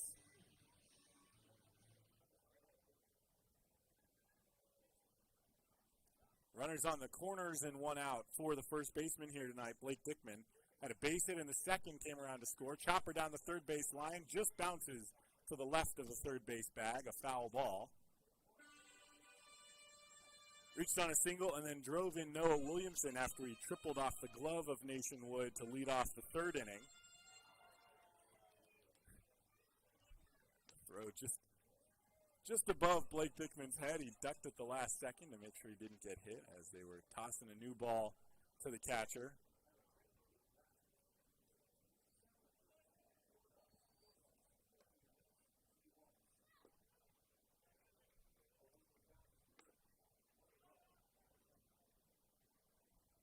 One bounced in, and it's 1-1 for the first baseman, Blake Dickman.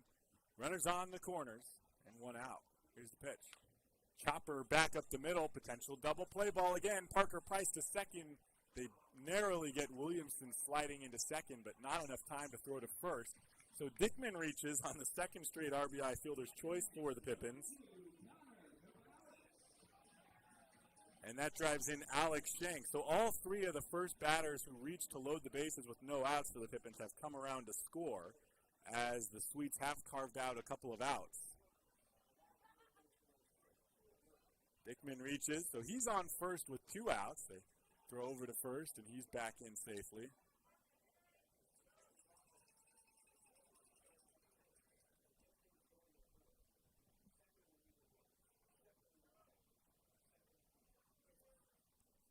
First pitch to Connor Caballes, taken for a called strike.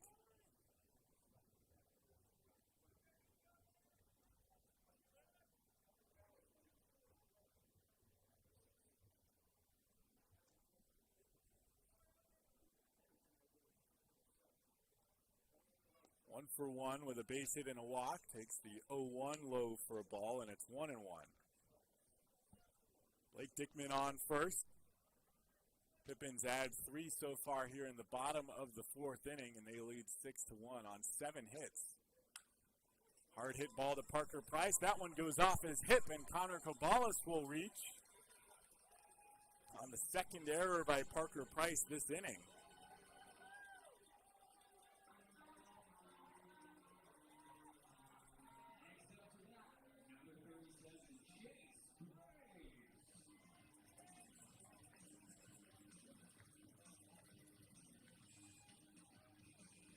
So here's Chase Graves, the 3rd time tonight. Was hit by a pitch in his first plate appearance that loaded the bases to start the bottom of the 2nd inning. Struck out swinging in the bottom of the 3rd. Bats here in the bottom of the 4th with runners on first and second and 2 outs. Thurna with the pitch. Fouled off by Graves.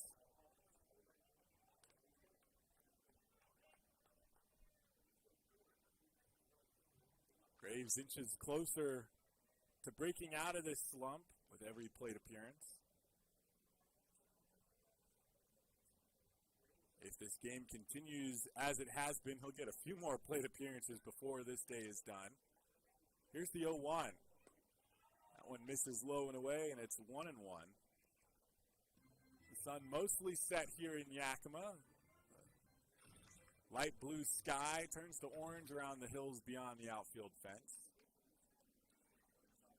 1-1 count for Chase Graves, playing center field tonight. Was moved down in the order to the 7th spot. Take a little bit of stress off of him, as he made 11 straight appearances.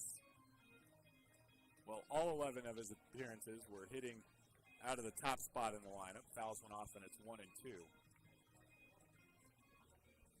Austin Plante on deck.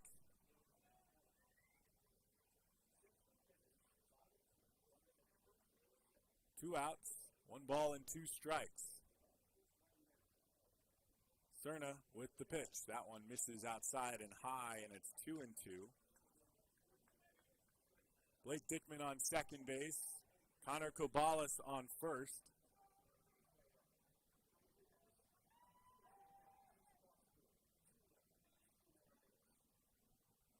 Here's the 2-2, popped up out of play right side, and the count remains even 2-2.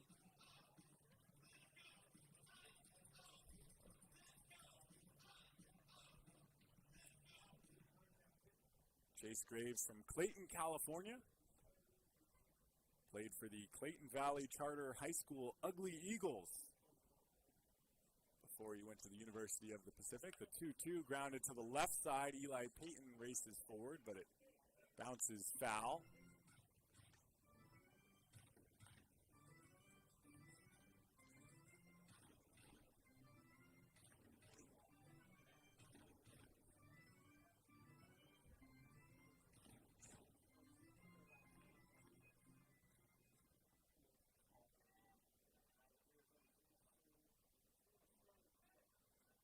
Runners on first and second, still 2-2 count for Chase Graves with 2 outs here in the bottom of the 4th. Pippins have put 3 on the board in this inning.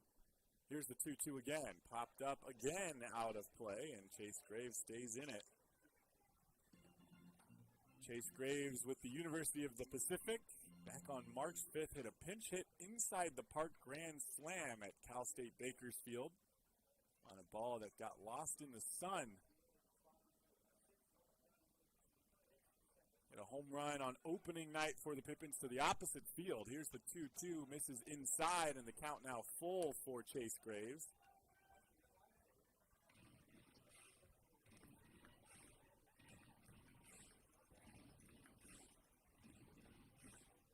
Graves has worked Cerna deep here. This is Cerna's first inning of work, and Chase Graves is the 8th batter he's faced.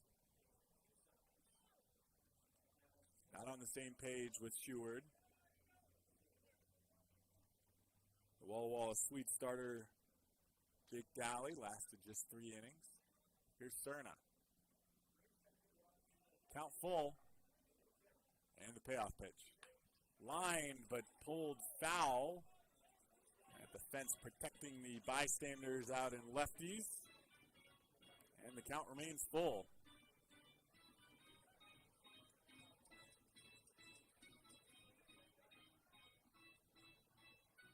Chase Graves, a deep breath before he steps back in. Noah Cerna with his attention out at second base. Now gets onto the rubber.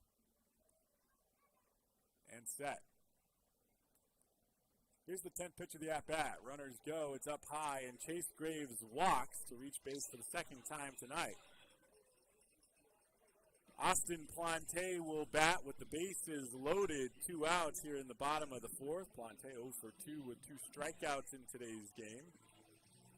Is the 9th batter of the inning here in the bottom of the 4th.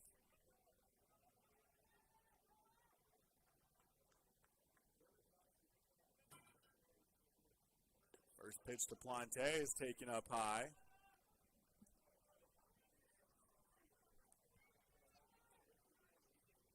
Plante, a patient hitter. Doesn't generally swing early in counts, but can if you miss with a pitch early. Misses up high, and it's 2-0.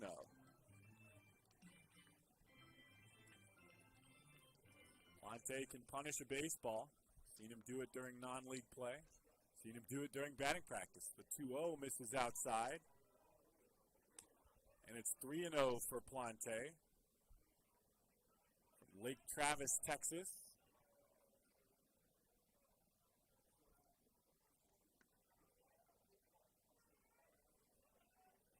Here's the 3-0. That one misses low, and Austin Plante walks on a rare 4-pitch walk here in the West Coast League that gets the merry-go-round rolling. Bases loaded walk with 2 outs in the bottom of the 4th, and up steps Spencer Marenko for the second time tonight. The Pippins have batted around. Second time of the inning, rather.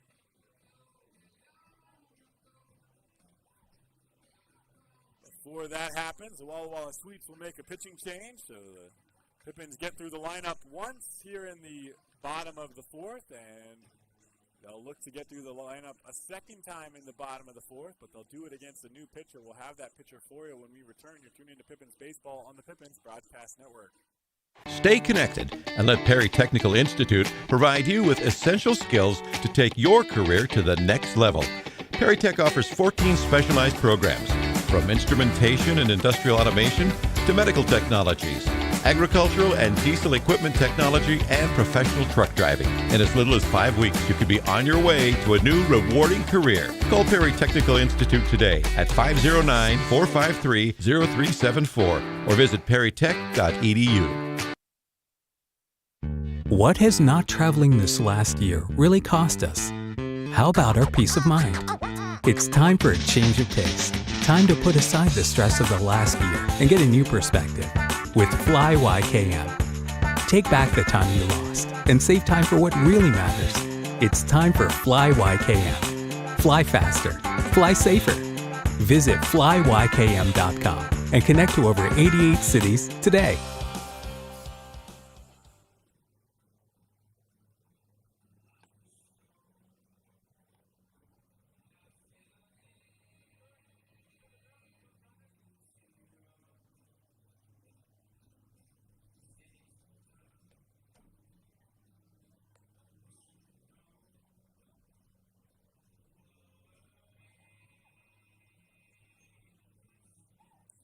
So Noah Cerna gets through 2/3 of the bottom of the fourth inning, gave up 1 hit but walked 4. A couple of errors didn't help, and he's so far on the hook for 4 runs, although 2 of them earned. But he leaves with the bases loaded and 2 outs for Spencer Marenko, who with 1 out and the bases loaded in the bottom of the second, hit a 2-run base hit to give the Pippins their first lead of the game, 2-1.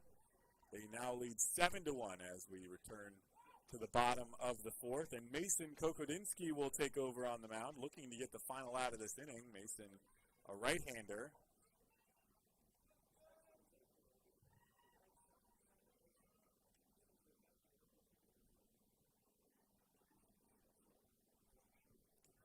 Kokodinsky works out of the stretch with the bases loaded.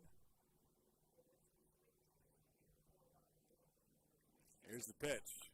That one popped up by Spencer Marenko. And it's 0-1 as it falls in the grandstands.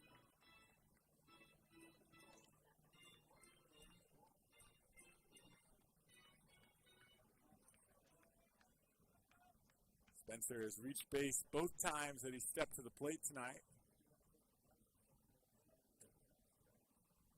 Kokodinsky set. Here's the 0-1. Spencer swings at that one. Looks a little eager at the plate. Wants to add some more to the Pippins total. 7 runs was not enough in last night's game. Well, Pippins would prefer not to see whether 7 can be enough here tonight. They scored 2 in the second, 1 in the third, and so far 4 in the fourth. Here's the 0-2 to Spencer Marenko. Swing and a miss, and he goes down for out number 3 here in the bottom of the fourth. So the Pippins bat around. They put 4 on the board, and they lead 7-1 as we head into the 5th inning. We'll be right back. You're tuned into Pippins Baseball on the Pippins Broadcast Network. Who knew it was so difficult to find the right bank? I know. It's so confusing. Checking out your banking options? Oh, sounds overwhelming. It's a cloud of uncertainty. Enough! With Banner Bank, it's easy to manage your finances, and help is here when you need it. Be gone, Cloud! Oh! Wait! Ah! Built for action, built for banking. Banner Bank. If we win the lottery, we'd remodel our home. We'd start with the kitchen.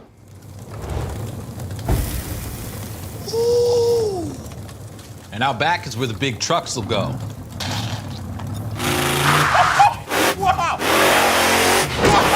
Ben, you don't even live here anymore? Hey, don't forget about Grandma. Okay, family meeting. Come on, welcome to the Ice Dome.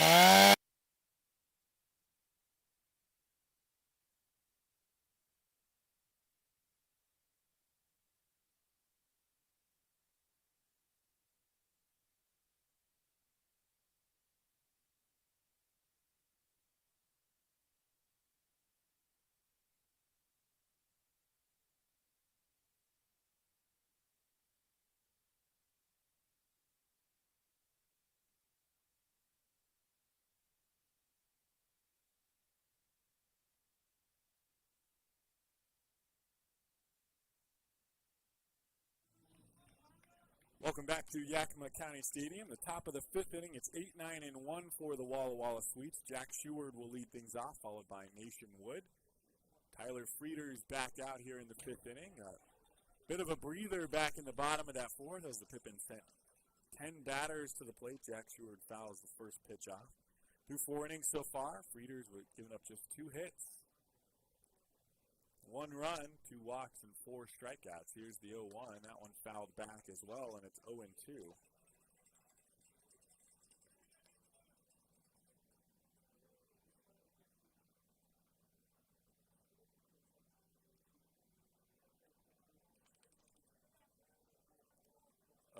Frieders finds a pitch he likes. Here's the 0-2.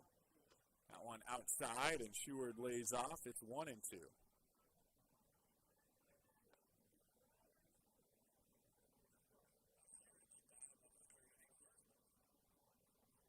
One ball and 2 strikes. He'll try again. Swing and a miss, and that's the Fifth strikeout of the night for Tyler Frieders. That leads off the bottom of the fifth inning.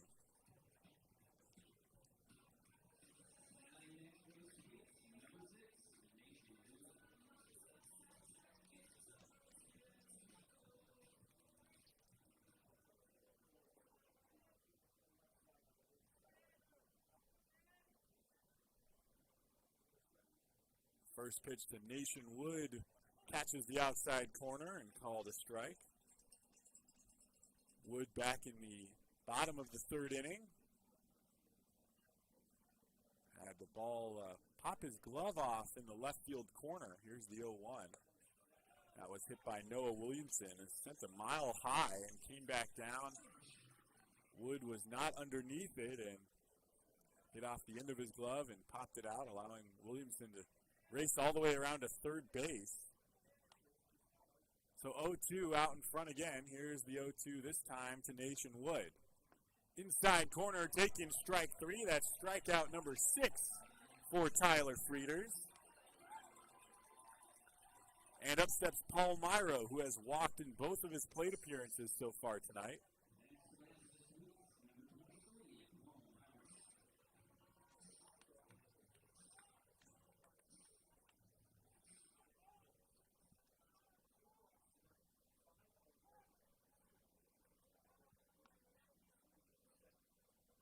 First pitch to Paul Myro on the way.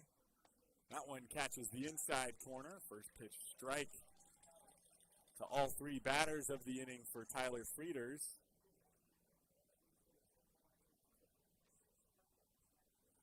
Here's the 0-1. That one misses, and it's 1-1 to Paul Myro.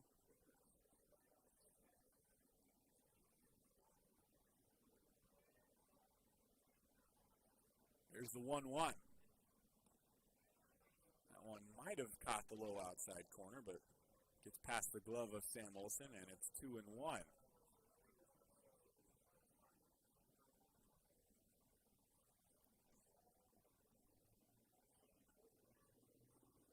Frieders shakes off the pitch, now finds one he likes. Here's the 2-1 to Paul Myro. That one swung and fouled off the end of the bat. It's 2-2. For the second baseman. Tyler Frieders has not worked past the fourth inning in league games so far this season in 2 starts in league play. Already through 4 2/3, looking to make it 5 complete after striking out the first 2 batters here in the 5th.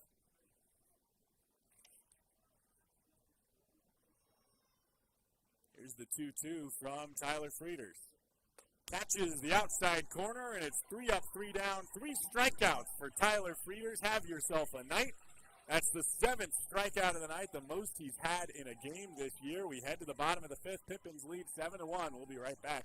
You're tuned into Pippins Baseball on the Pippins Broadcast Network. Be an energy efficiency hero. Install high-efficiency natural gas equipment, and you can be just like Cascade's most energy-efficient player of the game. Match his ERA of $710. Put some runs on the board by upgrading your furnace, improving your home's insulation, and switching to a condensing tankless water heater. Cascade's bench is deep with both residential and commercial incentives. Check them out at our website or give us a call and be an energy efficiency player of the game. What's worse than standing in line at concessions? Now you can satisfy your appetite while remaining in your seat. With the mobile app Fan Food, you simply select Express Pickup and order your food. It is that simple. You deserve a VIP experience. Download Fan Food today.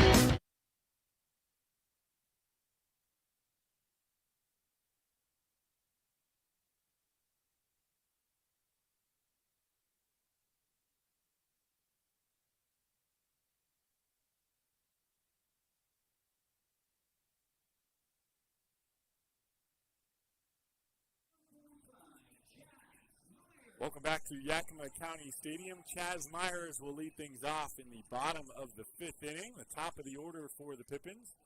Quick conversation between Kelly Crustangel, Kelly Fitzpatrick, and Jordan Cameron.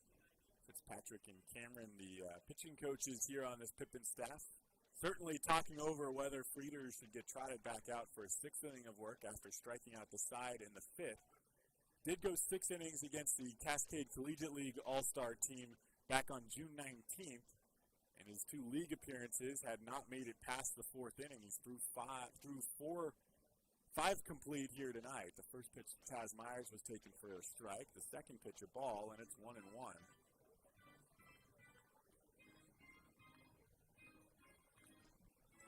Frieder's 7 strikeouts in 5 innings. He's given up just 2 hits and 1 run. Outside of that first inning has been very good and very effective in this one, 1 and 2. If you leave out the first inning, he's given up just 1 hit and walked 1 with no runs in the other 4 innings he's pitched. Took him a couple batters to settle in, but he certainly has. Here's the 1-2 to Chaz Myers. That one misses low and away, and it's 2-2.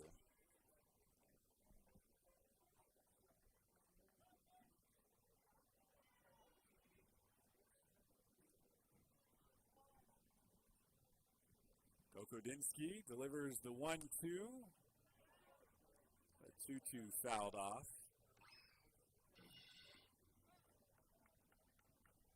Came on to get the final out with the bases loaded in the bottom of the 4th and 2 outs and struck out Spencer Marenko. So continues here in the bottom of the 5th. Here's the 2-2 again. That one misses low, and Jack Schuer tried to sell it, but that one below the knees. It's a full count for Chaz Myers.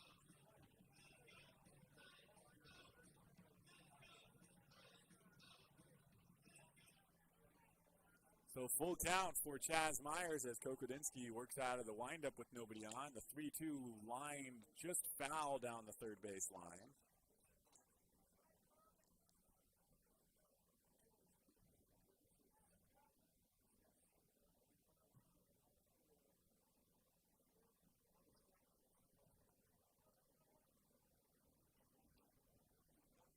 Two again. Fouled off again. Chaz Myers stays in it. 8 pitches into this at-bat for Chaz Myers. Alex Shanks on deck is 1 for 2 tonight. Had a double back in the first inning. Strikeout in second, but walked and came around to score in the 4th. Here's the 3-2 again. That one misses outside, and Chaz Myers walks for the first time today.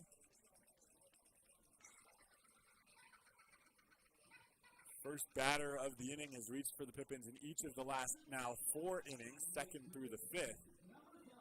So here's Alex Shanks.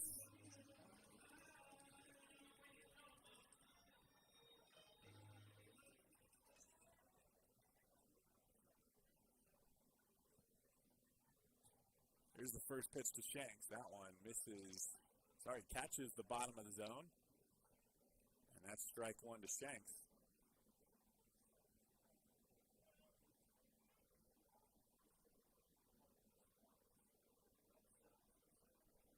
Timeout called by Kokodinsky as he's got to retie those laces on his cleat.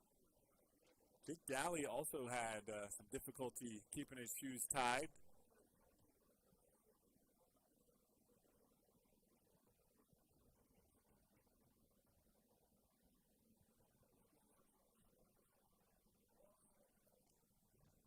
Throws over to first. Chaz Myers slipped on his way back into the bag, but does get in there safely. Chaz Myers led off the inning with a 9-pitch walk. Alex Shanks with an 0-1 count. Awaiting the second pitch from Kokodinsky. Here's the 0-1 now. That one inside just off the plate. Shanks probably bought himself that ball call by making it appear closer to him than it probably was.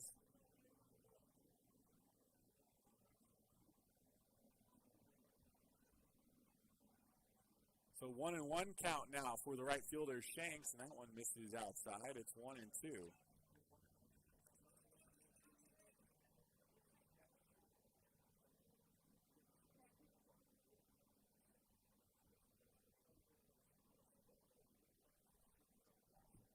Kokodinsky looks over to first, now comes set.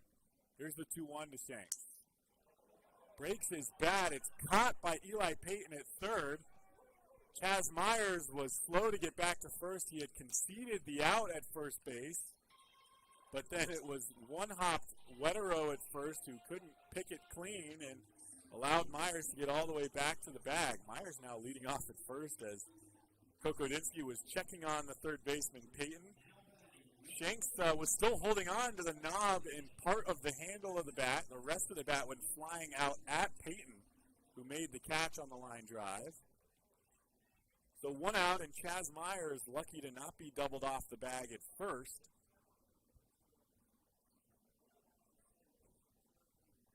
Here's Sam Olsen. Takes the first pitch for a strike. Doesn't have a hit tonight, but did reach on a error by shortstop Parker Price, the first of his 2 errors in that inning back in the bottom of the 4th. Here in the bottom of the 5th, bats with Chaz Myers on first and 1 out. The 0-1 misses low, and it's 1-1.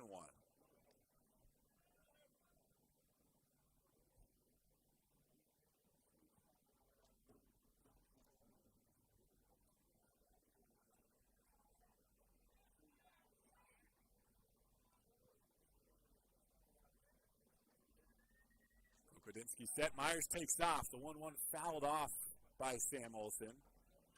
And it's 1-2. Myers with a great read. Moved right as Kokodinsky was starting his delivery.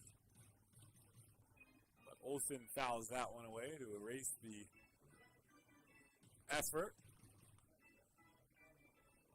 So 1 out, 1 on, 1-2 count for the catcher Sam Olsen. Came into this game hitting .417. It's dropped a bit. Kokodinsky throws over to first. Myers falls over and gets on the bag.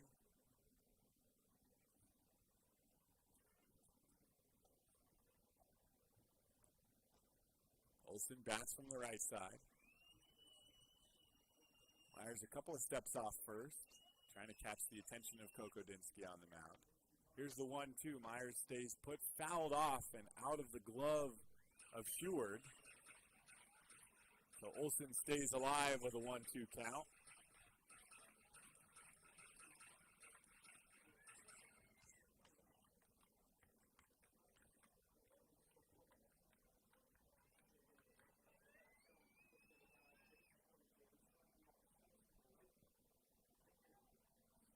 One ball and 2 strikes for Sam Olsen.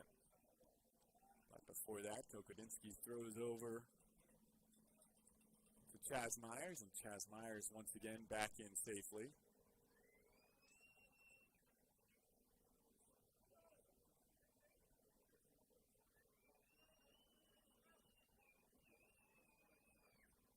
So here's the 1-2. Myers takes off, lined into left center field, hanging up, but dropping quickly, diving, and the catch is not made by Nation Wood, whose glove just has not been on his side here tonight. Was right on that ball as it dropped quickly. And it bounced off of him and somewhere, I'm not sure if it hit his glove or not, and allowed Sam Olsen to reach. So that's a base hit for Olsen, his first of the night. Myers moves to second. He was running on the play but had to stop halfway to make sure that ball didn't get caught. Moved to second once it did get dropped. So Noah Williamson at the plate. Nearly hit a home run. That was also nearly caught by Nation Wood. It turned into a triple to lead off the bottom of the 3rd inning. Grounded into a fielder's choice that drove in a run in the 4th as Kokodinsky lifts his leg and spins around to second. Chaz Myers back near the bag, but nobody covering, and out goes Sheward. Was looking back to the dugout, wondering what they want him to say to Kokodinsky. This is not to buy time for the bullpen. Nobody out in the Walla Walla bullpen, for that matter. Nobody out in the Yakima Valley bullpen, as the decision apparently has been made to let Frieders attempt to get through a 6th inning when we get to it. Frieders came back after the long bottom of the 4th where he was sitting on the bench, which sometimes can be detrimental to a pitcher who's on a roll, but instead struck out the side in the top of the 5th, put the Pippins back in the dugouts. Leadoff batter Chaz Myers walked. Alex Shanks lined out to the third baseman, and Sam Olson singled to put runners on first and second and one out. Here's the pitch to Noah Williamson. Popped up, this one a mile high. Could get lost in the night sky in Yakima County Stadium, but Paul Myro is right underneath it and does make the catch for out number 2 behind the second base bag. Nobody has room to go anywhere. We've seen some of those get hit high like that and can be tough to play, but the sky just bright enough still as the sun yet to fully set, and Williamson is the second out of the inning.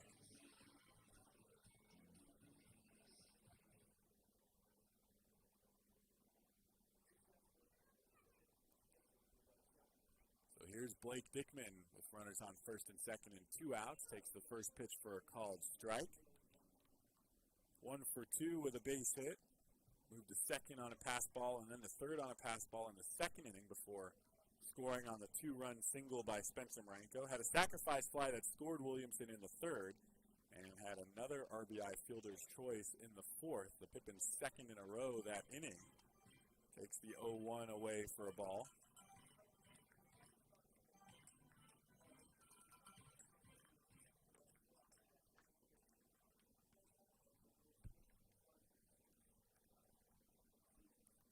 One count, Kokodinsky out of the stretch. Looks back at second, here's the pitch. Check swing, but fouled it off. Blake Dickman does, and he's behind 1 and 2. Dickman has scored twice tonight, reached twice as well.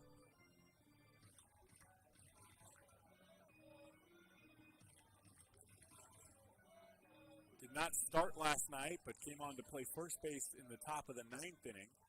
After Willie Lajoie singled in the bottom of the 8th and was pinch ran for by Donald Saltabon Jr. 1 ball and 2 strikes for Dickman. The pitch up high and he takes it for a ball. It's 2 and 2 with 2 outs and 2 on here in the bottom of the 5th. The Pippins with a 7-1 lead.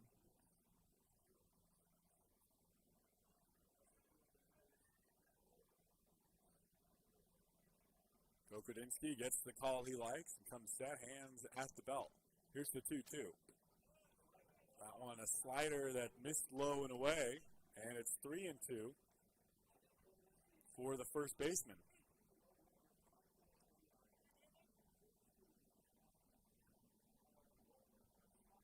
On deck is Connor Caballes, who has a walk, a base hit, and reached on an error so far tonight. 3-2, 2 outs. Here's the payoff pitch. Runners going. Dickman fouls that one off.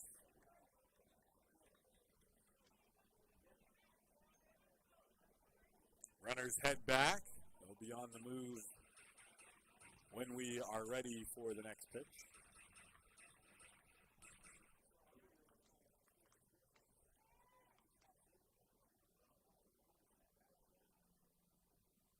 Dickman ready in the box. Jack Stewart goes through the signs with the runner on second. 3-2 again. Here's the pitch.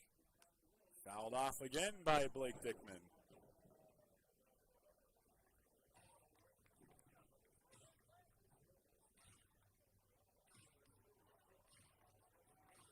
Kokodinsky was called upon with the bases loaded and 2 outs in the bottom of the 4th after the Pippins had scored 4 runs in that inning to give themselves a 7-1 lead. Struck out Spencer Marenko, but came back out for the 5th. Issued a walk and a base hit so far. 2 runners on, 2 outs. 3-2 to Blake Dickman once more, but Kokodinsky steps back to second. Chaz Myers with plenty of attention given back at second base. The middle infielder is not paying him any mind, but Myers catching the eye of Kokodinsky on the mound. Sam Olson on first base. Runners go, the 3-2. Fouled off of Dickman in the batter's box. No call made until Stewart touches it foul. That's the second delayed call on a ball that went off a batter in the batter's box tonight.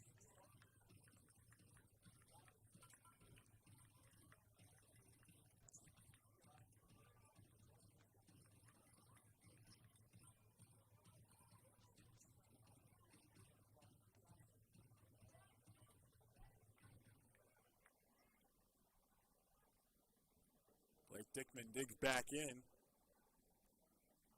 Here's the 9th pitch of the at-bat. That one hits Blake Dickman, and the bases are loaded with 2 out. Dickman tossed that bat all the way back into the Pippins dugout. Kenny Johnson had to jump out of the way of it as he was coming out to collect the bat.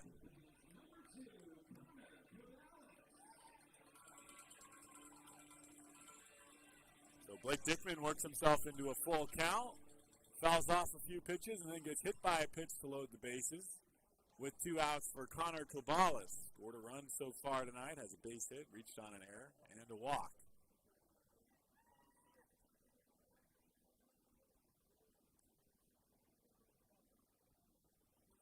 First pitch is misses up high to Connor Caballes. Caballes hitting .239 on the year, but the batting average for him especially does not tell the whole story. On base percentage much higher. The 1-0 breaking ball front door that comes over the plate, and it's 1-1. 2 outs. Chaz Myers on third base, Sam Olsen on second, and Blake Dickman, who was just hit by the pitch, on first base. Here's the 1-1. Caballes swings and misses, and it's 1-2. On deck is Chase Graves, hit by a pitch in his first plate appearance, a walk in his last plate appearance. Caballes also has walked today.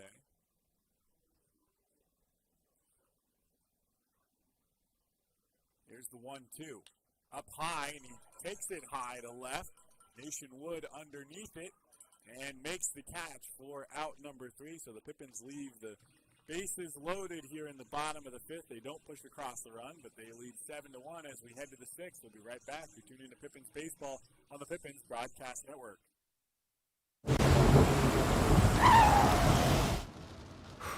Sure glad we went to Les Schwab. I'm glad the baby's still happy.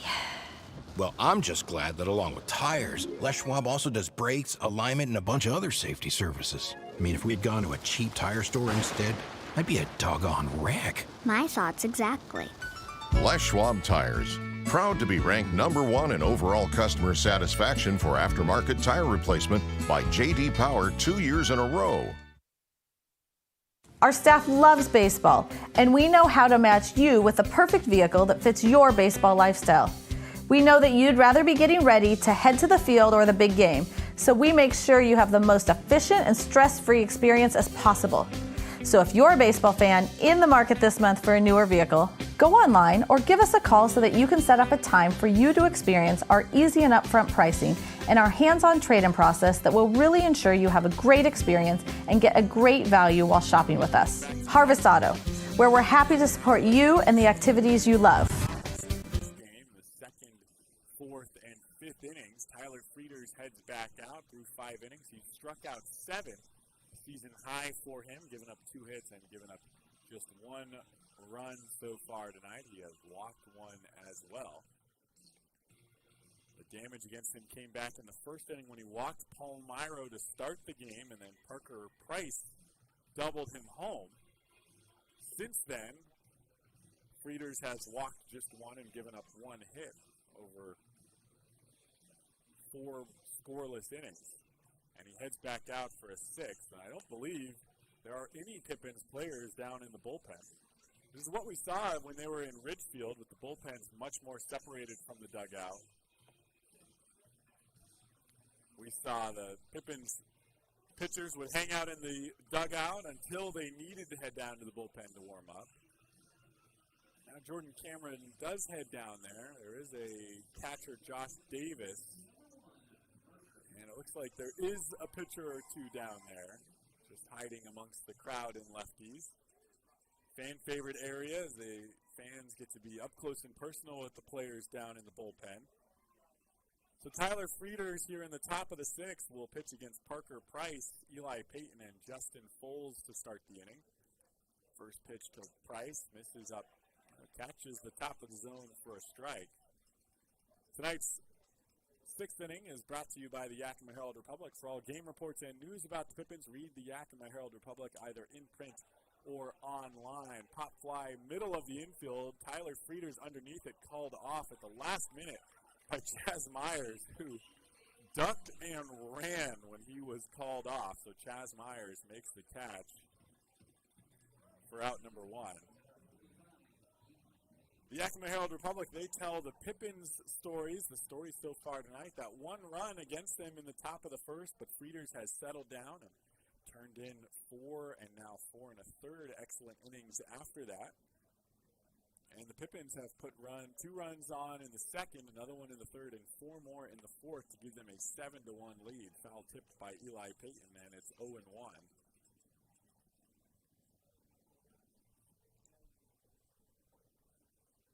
Payton bats from the left side.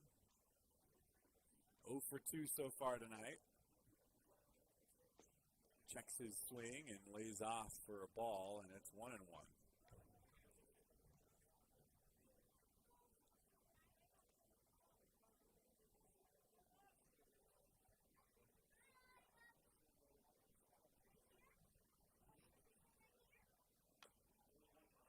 Fouled back towards his own dugout, and it's 1-2.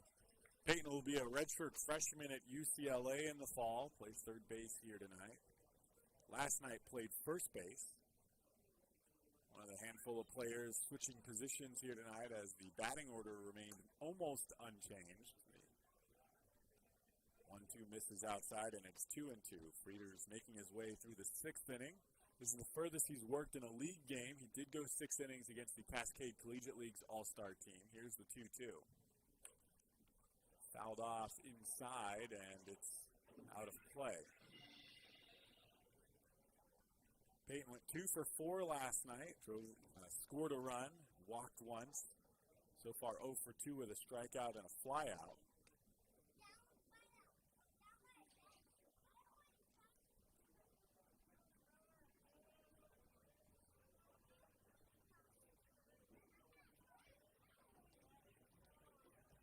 Frieders shakes off a couple of pitches. Here comes the 2-2.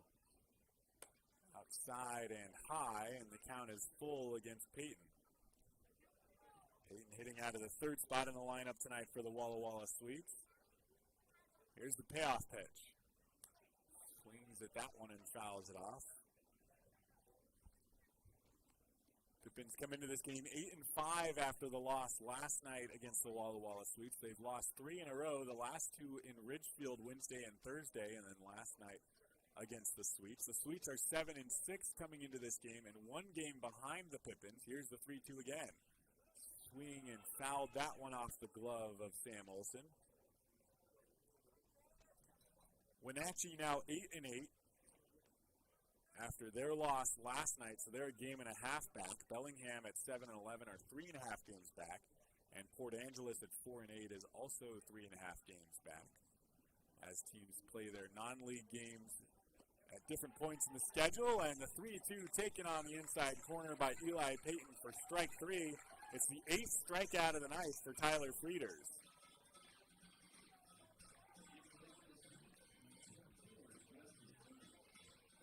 So here's Justin Foles, who bats with nobody on and 2 outs.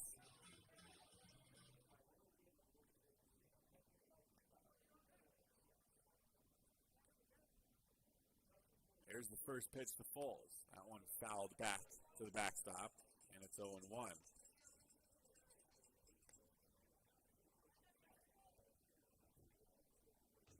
Foles 0 for 2 tonight. Struck out swinging back in the first and lined out to Chase Graves in the 4th.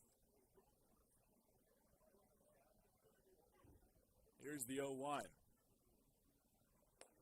Catches the outside corner, and Foles quickly behind 0-2.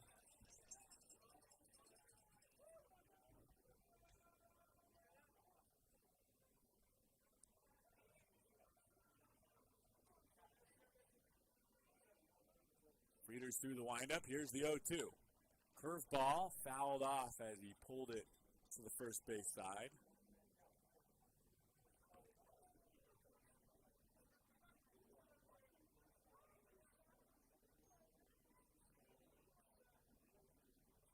Foles bats from the left side. There's a delay on the field for something. I'm not really sure exactly what. looks like we're ready to get back to action. No balls and 2 strikes for Foles again after the foul ball. Frieders shakes off a couple pitches, now steps off, step back on, and see if he gets a call he likes from Sam Olson.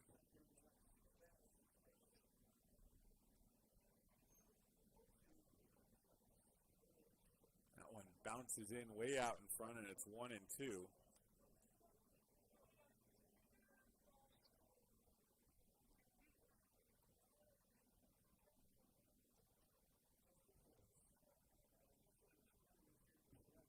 Here's the 1-2 from Frieders. That one sails up high. Frieders going astray from the strike zone here after getting out in front 0-2 against Foles.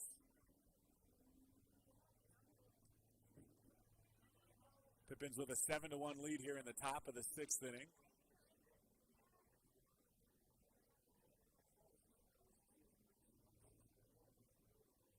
Conversation between Sam Olson and Foles at the plate. Olson gets down, and here's the 2-2. Grounded first base side and foul.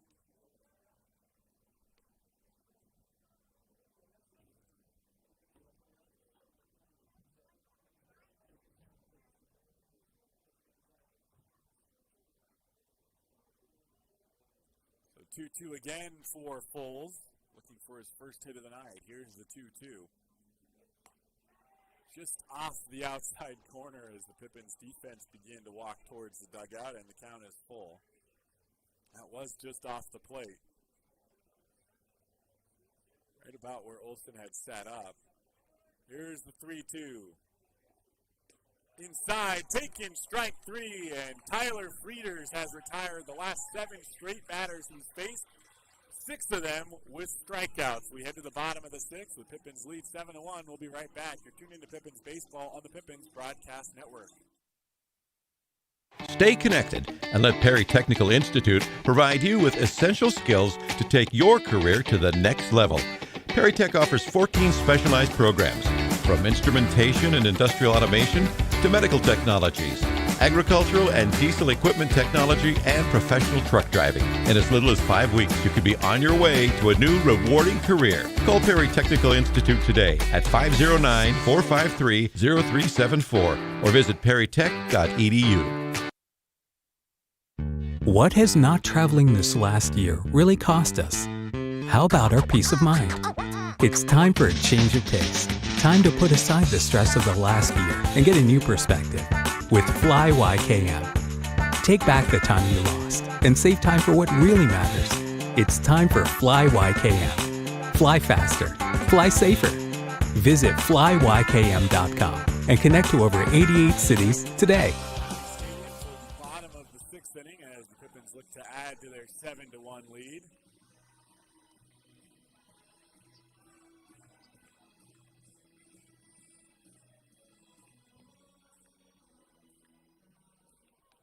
For the Pippins, it will be 7, 8, and 9. Chase Graves, Austin Plante, and Spencer Marenko to lead things off.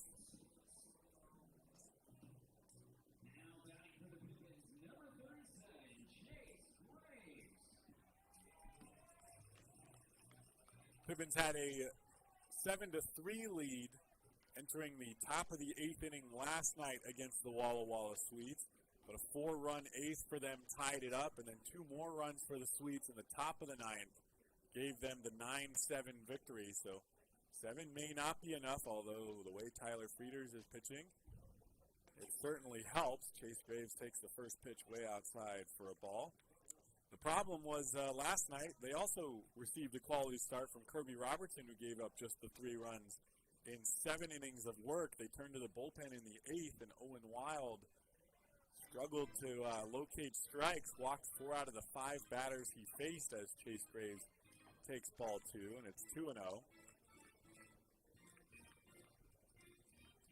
And that's kind of been the way for Pippins pitchers as Graves fouls one off, and it's 2-1.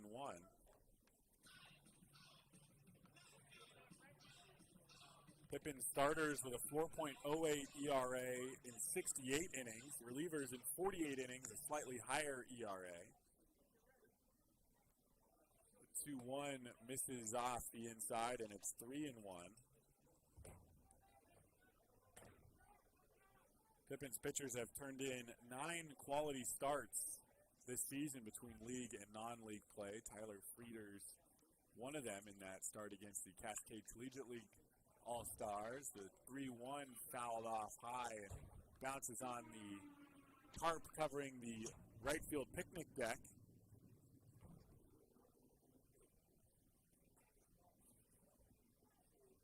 So full count for Chase Graves to lead things off here in the bottom of the 6th inning. He walked with a full count in the 4th and walked with a full count to lead off the bottom of the 6th. And sometimes when you're slumping, those walks, you got hit by a pitch back in the 2nd, just getting on base, getting the opportunity to stay involved in the game can really be a big boost to the morale and get yourself in that headspace to get some hits later on, but still producing by getting on base, and the Pippins will take that. So here's Austin Plante with no outs, and Chase Graves on first, and takes the first pitch for a strike on the outside corner. Plante 0 for 2 with a pair of strikeouts, walked on 4 straight pitches in the bottom of the 4th to load the bases. That ended Noah Cerna's day. Here's the 0-1. That one catches the bottom of the zone, and it's 0-2.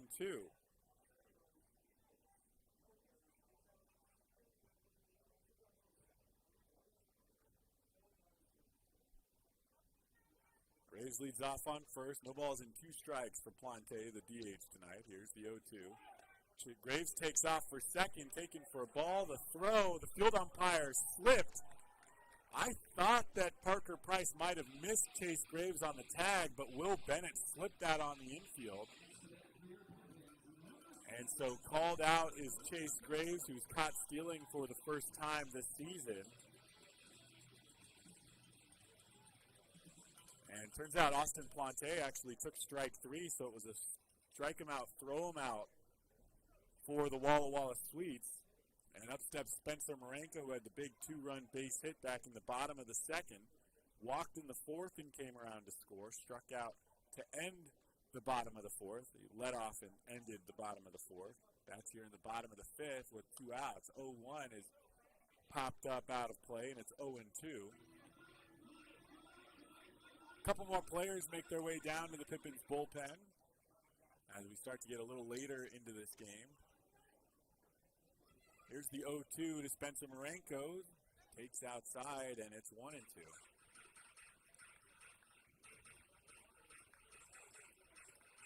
2 hours and 15 minutes into this game. We're in the bottom of the 6th inning. This is one of the slowest games of the season for Yakima Valley. The 1-2 inside almost hit Spencer Marenko, and it's 2-2.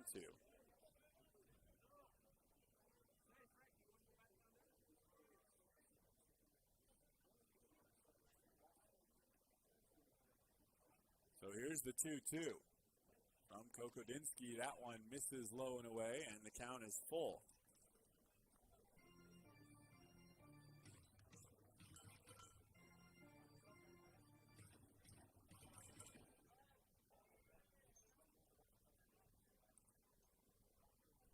Through the windup, here's the payoff pitch. That one bounces in for ball 4. Second walk of the inning issued by Kokodinsky, and Spencer Marenko is aboard with 2 outs. Top of the order, Chaz Myers will step to the plate. Has boosted his average to .343 as he's 2 for 3 tonight. Struck out looking in his first plate appearance, but came back with a base hit in the 2nd and a double in the 4th. He also walked in the 5th inning. The easiest 2 legs of the cycle out of the way. Got a few more innings left. Here's the first pitch to Myers, taken at the knees for a called strike.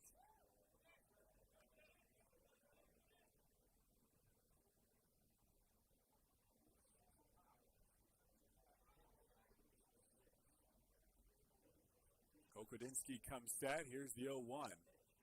That one slipped out of the hand. And it's 1-1. Spencer Marenko on first. Chase Graves led off the inning with a walk, but was thrown out trying to steal second as Austin Plante took strike 3. striking out for the third time tonight. Here's the 1-1 to Myers. Popped up high to shallow center. Racing in is Ryberg, who found it at the last second and made the call to make the catch for out number 3. So they strand one in the bottom of the 6th. Pippins will take their 7-1 lead into the 7th inning. We'll be right back. You're tuning into Pippins Baseball on the Pippins Broadcast Network. Who knew it was so difficult to find the right bank? I know. It's so confusing.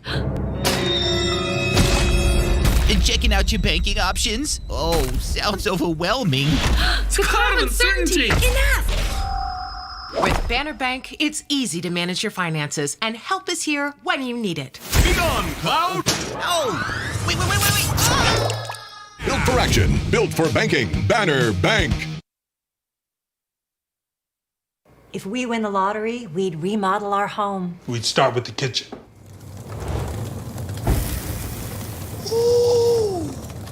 And out back is where the big trucks will go.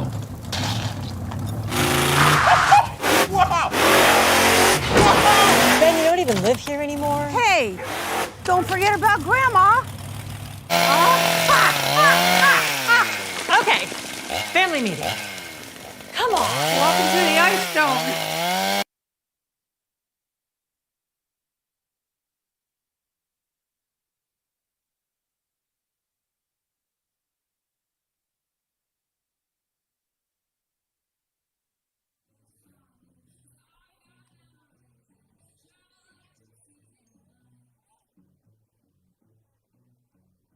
Tyler Frieders heads out for his 7th inning of work.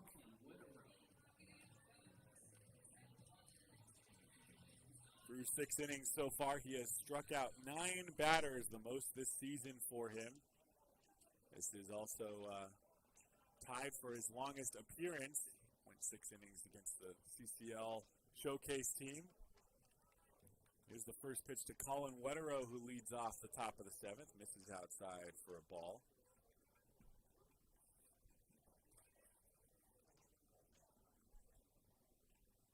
Here's the 1-0. And that one misses low and away for a ball.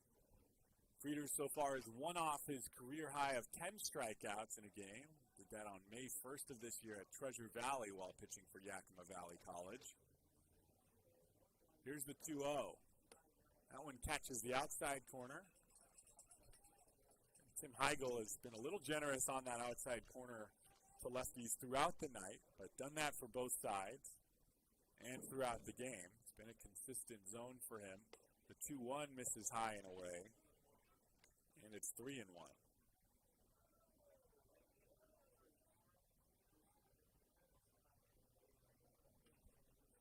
Frieders was signed to play in the West Coast League in 2020 before the West Coast League canceled their season that year. Called strike for Colin Wetterow, and the count is full for the leadoff batter here in the top of the 7th. Tyler Frieders has retired the last 7 straight batters he's faced. Here's the payoff pitch to Wetterow. Swing and a miss, and that's strikeout number 10, ties his college career high this season.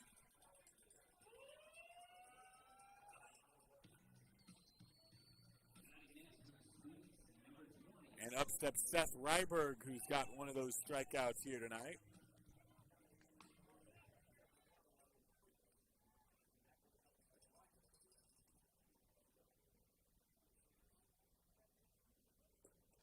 Ryberg takes up high for a ball on the first pitch.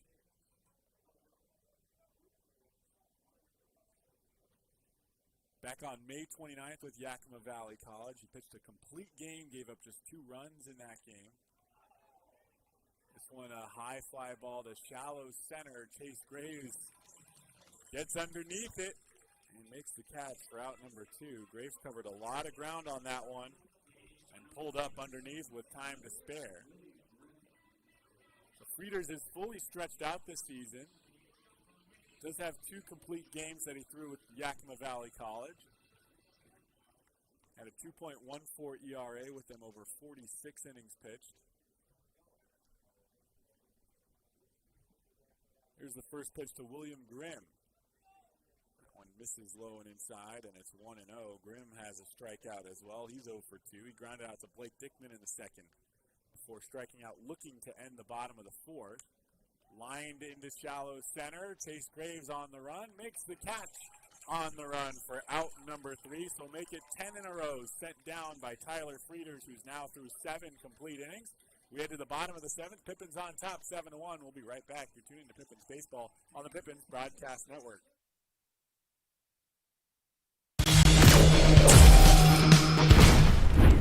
Who knew it was so difficult to find the right bank? I know. It's so confusing.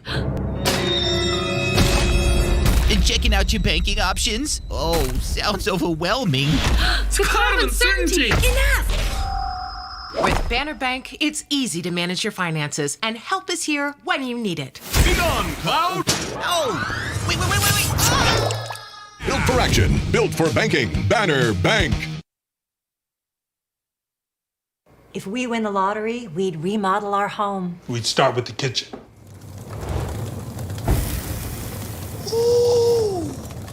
And out back is where the big trucks will go.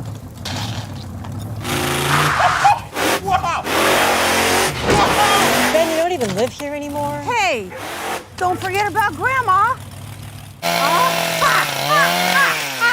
Okay, family meeting. Come on. Welcome to the Ice Dome.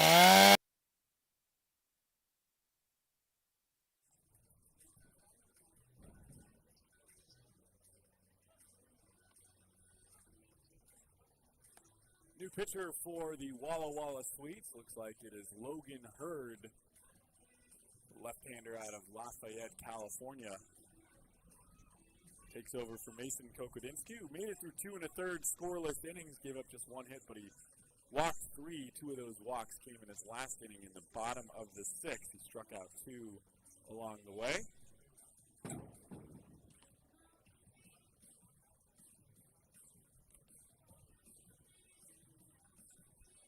So it's gone righty-lefty for the Walla Walla Sweets, as Daly, the starter who made it through 3 innings, was a right-hander. And they brought in Noah Cerna for the 4th inning, but he made it through just 2 outs, left with the bases loaded after giving up 4 runs. Mason Kokodinsky got the final out of that 4th and then pitched the 5th and 6th innings, not giving up a run. Now here's Logan Hurd back to the left side for the Sweets pitchers. First pitch taken for a ball by Alex Shanks, who leads things off here in the bottom of the 7th. It will be Shanks, Olsen, and Williamson, the 2, 3, and 4 hitters for the Pippins. The 1-0 also misses outside, and it's 2-0.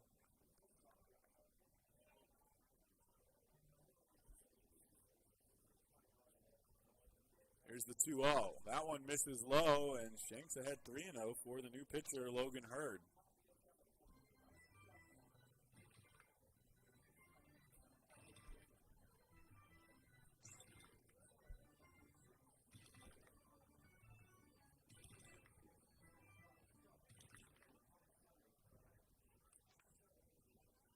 Shanks, who plays with Mason Marenko and Owen Wild at Gonzaga, takes the 4th straight pitch for a ball, and he walks to lead off the bottom of the 7th. Pippins have left the bases loaded in each of the last 2 innings, and 3 out of the 6 innings so far. Sorry, they left 1 on in the last inning. And the bases loaded for the 2 innings before that. So Shanks on first for Sam Olsen. First pitch lines that one out of play into the grandstands. Olsen gets the start behind the plate tonight. He went 0 for 4 last night as the DH. Walked once, struck out twice. Tonight he's 1 for 4, reached on an error and had a base hit his last at-bat in the 5th. Here's the 0-1. That one taking over the heart of the plate, and it's 0-2 for Sam Olsen out of the University of Oregon. Oregon hosted the Eugene Regional, defeated Gonzaga. A couple of teammates on this team were there. Here's the 0-2. That one gets past the glove of Jack Sheward, and Alex Shanks will easily move up to second.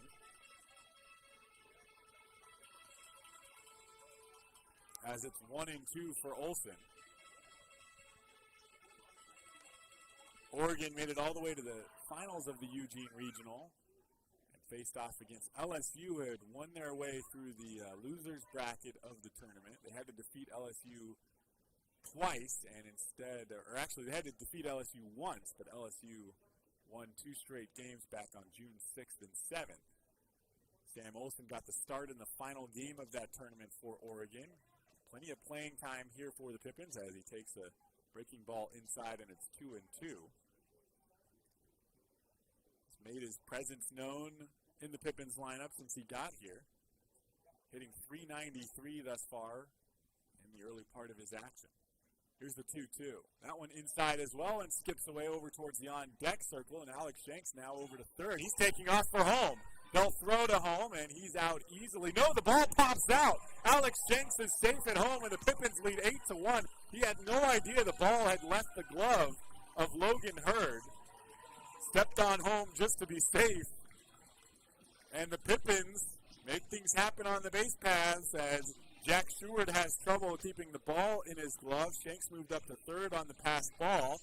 Hurd was slacking it off, heading towards home. He was halfway between the pitcher's mound and home plate, so we decided to take off, and Seward was hesitant throwing to home. It got there in time, but popped out of the glove of Hurd as he applied the tag. Shanks was going to be out by a mile, and instead scores the 8th run of the game for the Pippins.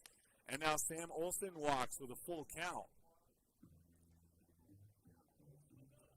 So the first 2 batters of the inning reach on walks, but Alex Shanks has already scored. And here's Noah Williamson, who steps to the plate with no outs, and Olsen on first.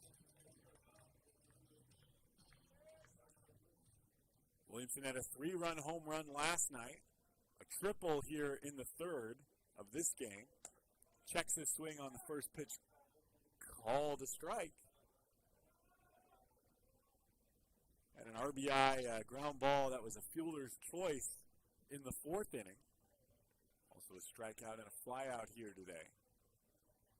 Here's the 0-1 to Williamson. Outside, lines that the other way. Colin Wetterow makes the catch and puts his glove on the first base bag to get Sam Olsen, who was off the bag. So a quick 2 outs as Williamson hits that right at Wetterow, who was basically standing on first base. Williamson has done that a couple of times this season where it's his own bat that gets him into trouble.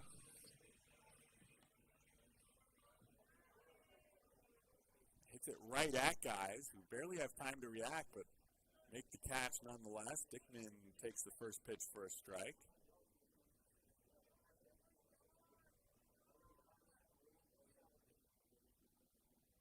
Dickman was hit by a pitch in the 9th pitch of his at-bat back in the 5th inning. Takes the ball, and it's 1-1. Also had an RBI fielder's choice. Sacrifice fly in the 3rd inning that scored Williamson from third after his triple, and a base hit that he came around to score later in the inning in the 2nd. The 1-1 is called a strike, and it's 1-2 for the first baseman, Dickman. Redshirt junior out of the University of California, San Diego.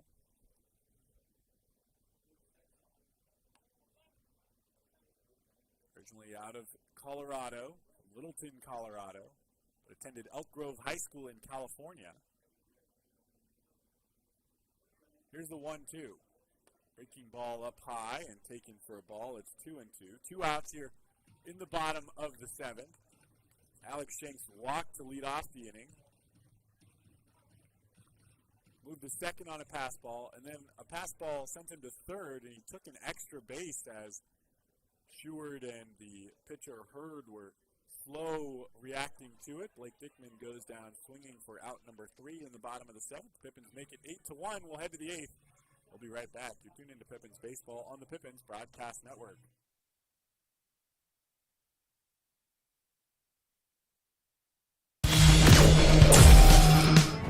an energy efficiency hero. Install high-efficiency natural gas equipment, and you can be just like Cascade's most energy-efficient player of the game. Match his ERA of $710. Put some runs on the board by upgrading your furnace, improving your home's insulation, and switching to a condensing tankless water heater. Cascade's bench is deep with both residential and commercial incentives. Check them out at our website or give us a call and be an energy efficiency player of the game.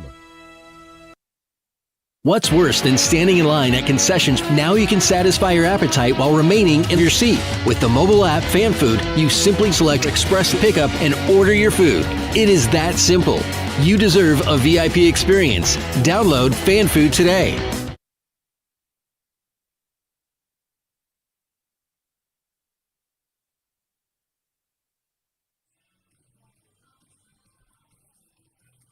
Tyler Frieder's day is done after 7 complete innings. They will turn the ball over to Joey Camarada, who's made 2 appearances in league play. 2 innings of work. Struck out 3 and walked 3. Made 2 non-league appearances as well. Both of them starts where he showed a lot more improved command.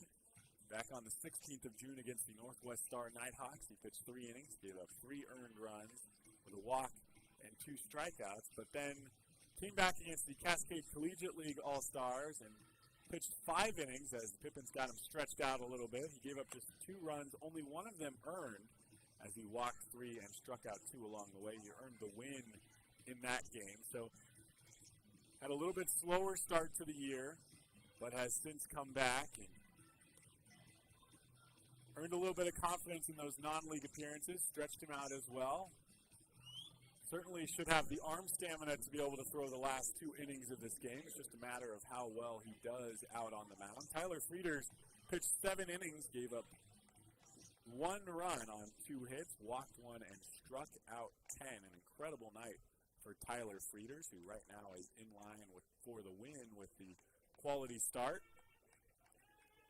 So here's Joey Camarada, who will start off facing 8-9-1, Jack Sheward, Nathan Wood, and Paul Myro. Sheward 0 for 2 on the night. Here's the first pitch. That one misses inside for a ball.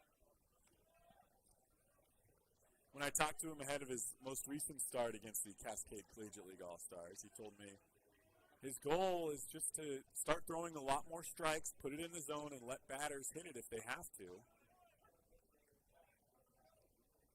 Throws one in there for a strike. And that's what the non-league games were for a lot of these pitchers, was just an opportunity to not worry about giving up runs because the stats didn't matter, the results of the games didn't matter in the grand scheme of as far as playoff races in the West Coast League, as Camarada misses and it's 2-1. So it was an opportunity to go out there and throw strikes and let batters put balls in play and build up that confidence. Here's the 2-1 against Jack Sherwood, swung on and missed, and the count is even 2-2.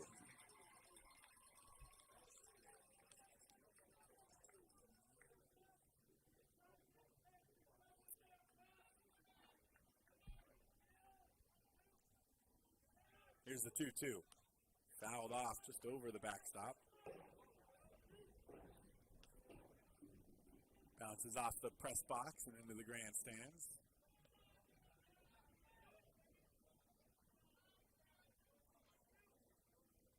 Young fan will go home with a souvenir here tonight. 2 balls and 2 strikes still for the catcher, Sherwood.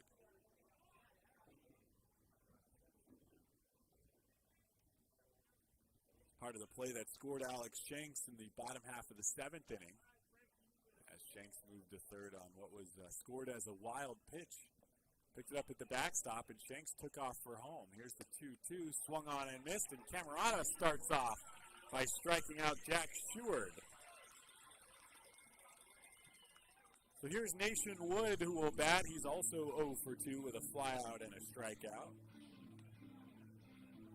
Sam Olsen heads out for a quick chat. Maybe they weren't exactly on the same page there, despite getting the strikeout. Or Olsen saw something that he wanted to check on.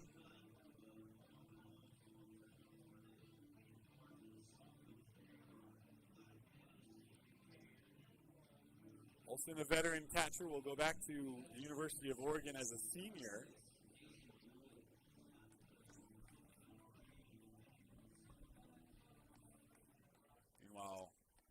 Camerata will be a sophomore at Washington State University in the fall, or just finished his freshman year at WSU. First pitch to Nation Wood is taken low for a ball.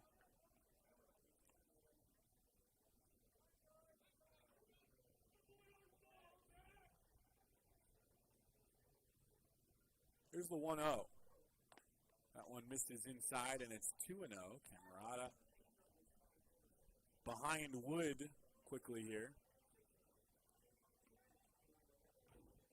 Camerata from Scottsdale, Arizona. 6'1", 240. Here's the 2-0. That one popped out left field side, deep. Noah Williamson gives chase to the wall, and it bounces off the base of the wall. Williamson gives chase back into left field, and Wood thought about heading to third, but settles for a stand-up double with one out in the bottom of the eighth.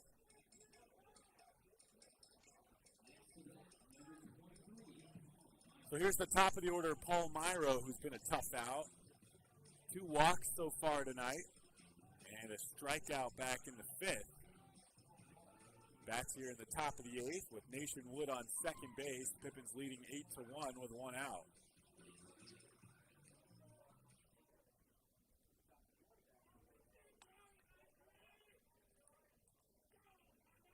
Myro with a .250 batting average.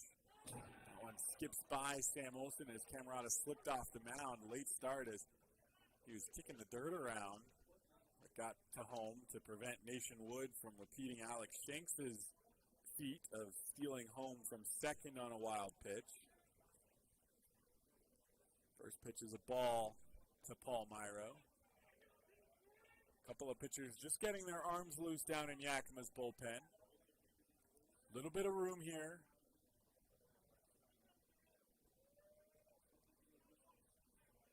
We saw the Swedes make a late inning comeback last night.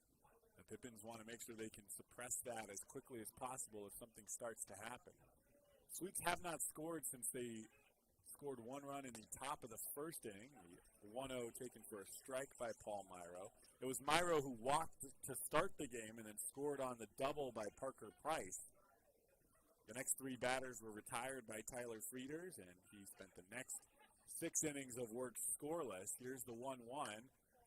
And Paul Myro hits this one deep to left field, trending towards the scoreboard and bounces off of it. It's a 2-run home run for Paul Myro as it bounces off the netting covering the left field scoreboard.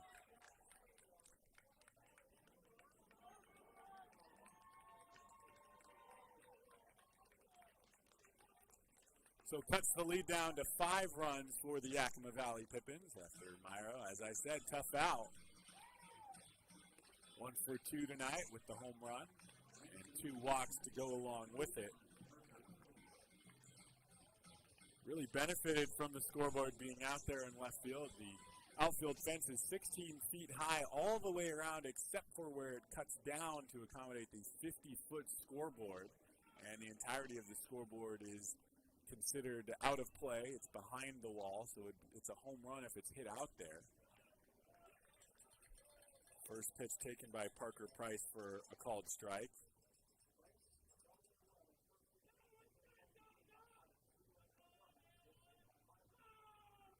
Here's the 0-1. Lined out of play by Parker Price.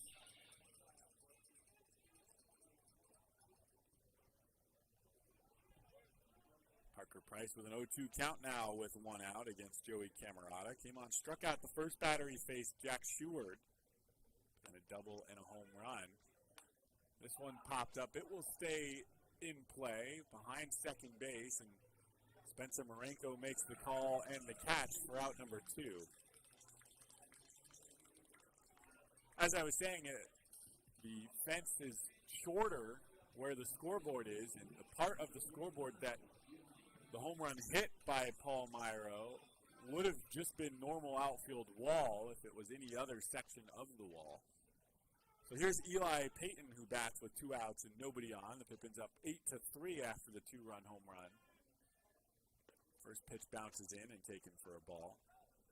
The home run by Paul Myro hit 98 miles per hour off the bat, traveled 387 feet.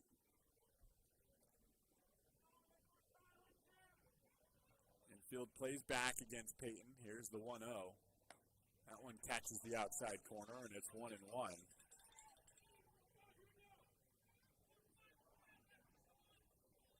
Outfield playing straight up against the left-hander, Peyton. Here's the 1-1.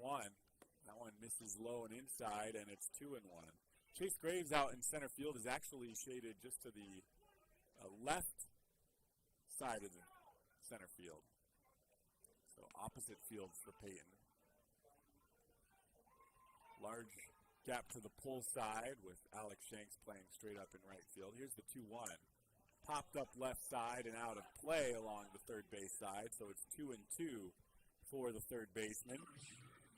He's 0 for 3 tonight with 2 strikeouts. Camarada with 1 strikeout so far tonight. Trying to get through this 8th inning. Perhaps will be sent back out for a 9th as well.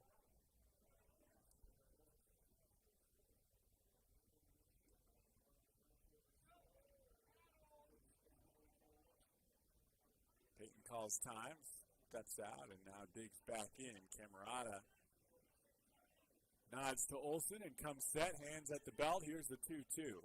Swing and a miss, and Eli Peyton goes down swinging. 2 strikeouts. Sandwich a double and 2-run home run by the Walla Walla Sweets. The Pippins lead 8-3 as we head to the bottom of the 8th inning. We'll be right back. So tune in to Pippins Baseball on the Pippins Broadcast Network.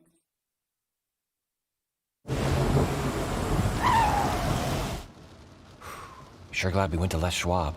I'm glad the baby's still happy. Well, I'm just glad that along with tires, Les Schwab also does brakes, alignment, and a bunch of other safety services. I mean, if we had gone to a cheap tire store instead, I'd be a doggone wreck. My thoughts exactly. Les Schwab Tires. Proud to be ranked #1 in overall customer satisfaction for aftermarket tire replacement by J.D. Power 2 years in a row.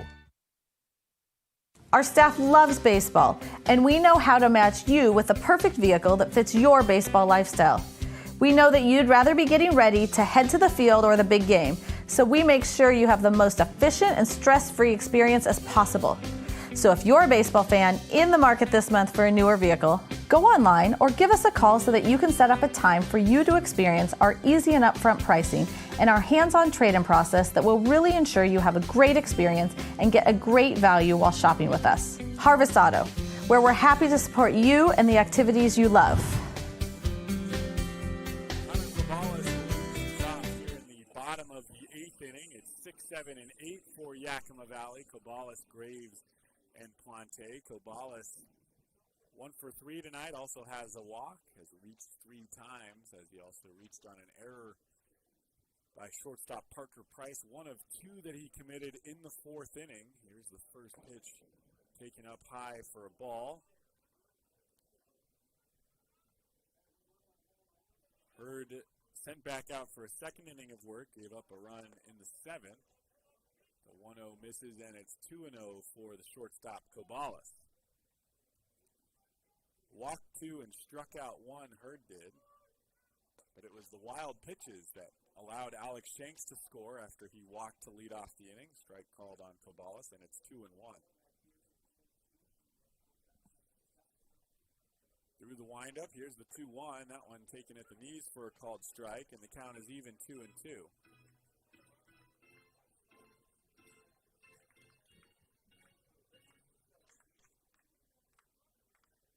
Caballes bats from the right side. The lefty Hurd delivers. The 2-2 misses outside, and the count is full. Caballes had the count full when he walked back in the 2nd inning and scored on the 2-run base hit by Spencer Marenko that gave the Pippins the lead for the first time in the bottom of the 2nd. Hits this one through the right side, a ground ball base hit for Connor Caballes. His 2nd hit of the night.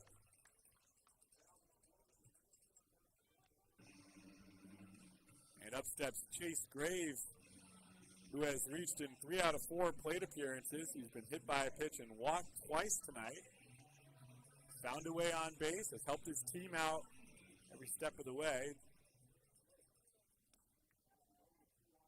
Also made some great plays out in center field. Covered a lot of ground as he usually does when he gets the start for the Pippins. Takes the first pitch inside for a called ball.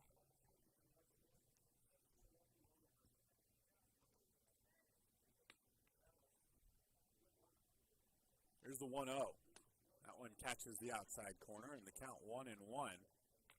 As Hurd fires him in, trying to get through this 8th inning. Pippins hold a 5-run lead. It was a 7-run lead until the 2-run home run by Paul Myro.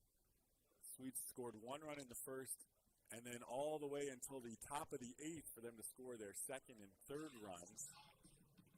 As Graves takes high and outside, it's 2-1.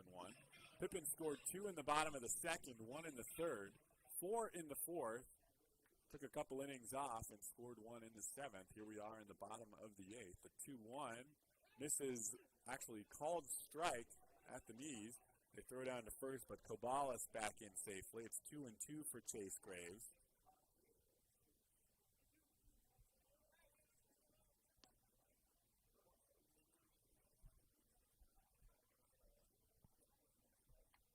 So here's the 2-2. Caballes takes off. Breaking ball up high, taken for a ball. Caballes dives in. Would have been safe, but it skips off of Paul Myro. Caballes on his way to third as the ball's in left field. And he gets there without a throw, as it took a while for Parker Price to get to it. Myro picks up Caballes' helmet and tosses it back to him. Came off as Caballes slid into the leg of Paul Myro. So Caballes steals second and moves to third. And Chase Graves with now a full count, and Caballes on third with no outs. Here's the payoff pitch. Swing and a miss, and he goes down swinging for the 2nd time tonight. That will bring Austin Plante to the plate. Chase Graves yelling back to home plate. Some extra words from the catcher, Jack Sheward, and now home plate umpire Tim Heigl steps between Sheward after Graves was already into the dugout. So great way to play peacemaker, as the argument was already over at that point. First pitch taken for a strike on the outside corner by Austin Plante. 0 for 3 tonight. Did reach on a walk back in the 4th inning. Caballes on third base with 1 out. Here's the 0-1. Breaking ball catches the top of the zone, and it's 0-2 to Plante.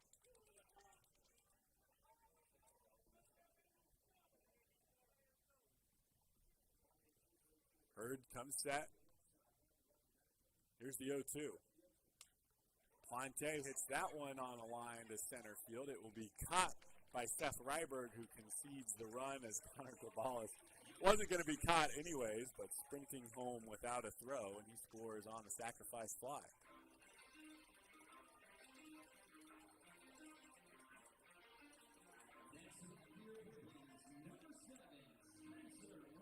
So 2 outs, and up steps Spencer Marenko, who had the 2-run base hit in the 2nd that gave the Pippins their lead back in the bottom of the 2nd. They haven't let go of the lead since. They also reached on a walk twice after that, fouls the first pitch off.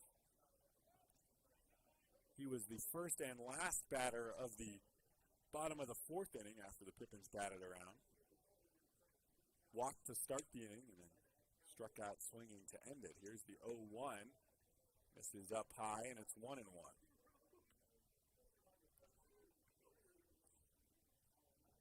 1 ball, 1 strike for Spencer Marenko.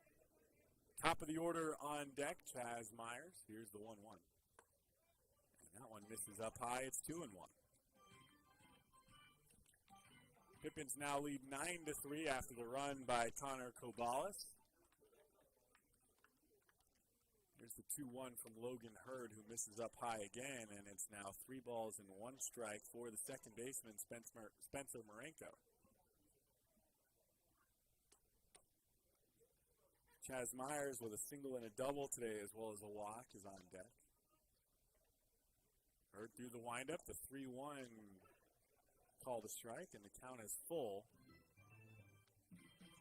3 out of 4 batters in this inning worked themselves into full counts. First one, Caballes ended up walking. The second, Chase Graves struck out. The third one, swings and misses, and Spencer Marenko is the 3rd out. Not before Connor Caballes reaches on the base hit, steals second, moves the 3rd on the throwing error by the catcher, and scores on the sacrifice fly by Austin Quante. That takes us to the top of the ninth. Last chance for the Swedes as the Pippins lead 9-3. We'll be right back. You're tuning to Pippins Baseball on the Pippins Broadcast Network. Stay connected and let Perry Technical Institute provide you with essential skills to take your career to the next level. Perry Tech offers 14 specialized programs, from instrumentation and industrial automation to medical technologies, agricultural and diesel equipment technology, and professional truck driving. In as little as 5 weeks, you could be on your way to a new rewarding career. Call Perry Technical Institute today at 509-453-0374 or visit perrytech.edu. What has not traveling this last year really cost us? How about our peace of mind? It's time for a change of pace. Time to put aside the stress of the last year and get a new perspective with Fly YKM. Take back the time you lost and save time for what really matters. It's time for Fly YKM. Fly faster. Fly safer. Visit flyykm.com and connect to over 88 cities today.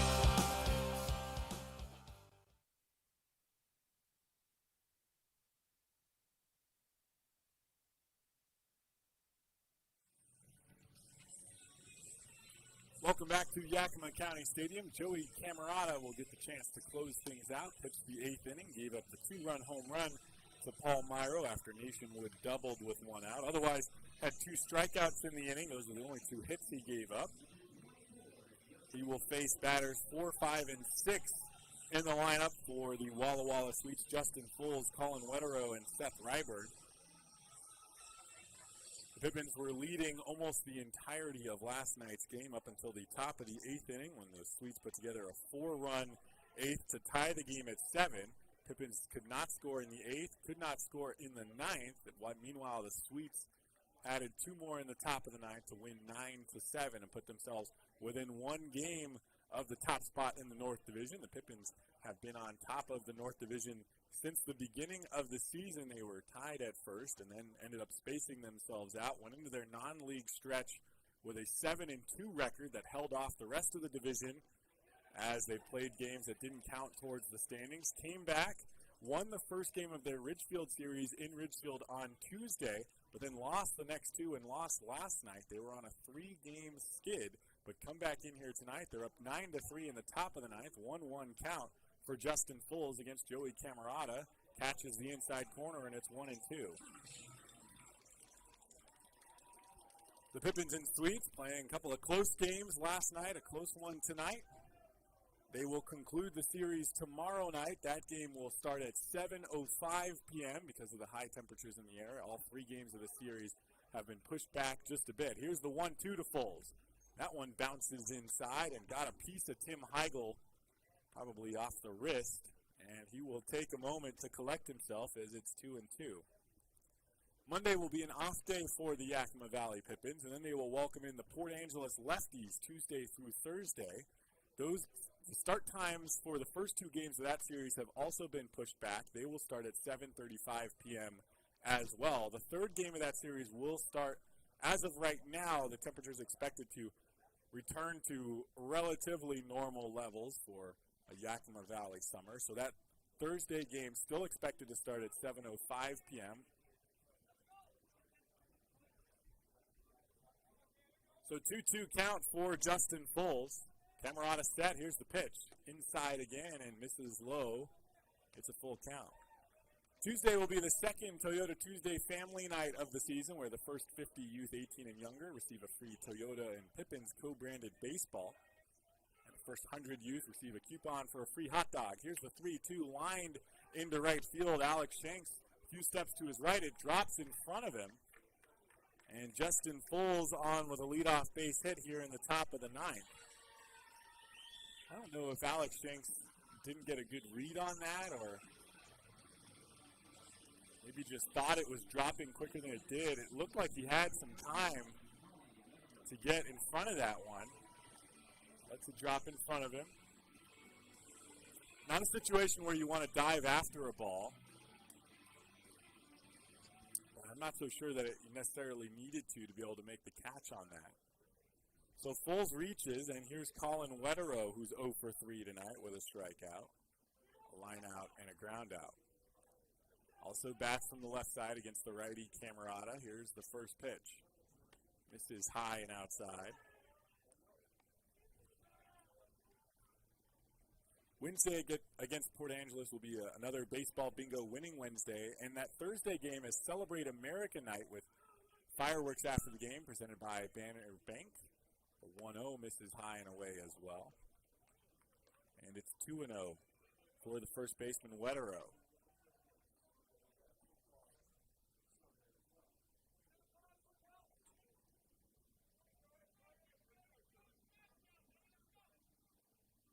Camerata looks over at first, now comes set.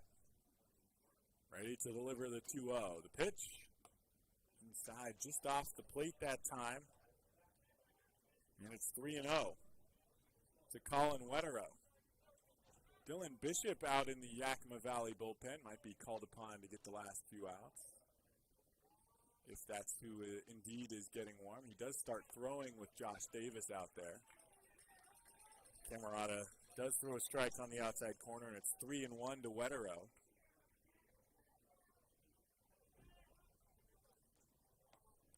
Justin Fulls on first base. Here's the 3-1. Grounded to the left side. Connor Caballes will get to it. Not enough time to go to second. Throws across the diamond to first.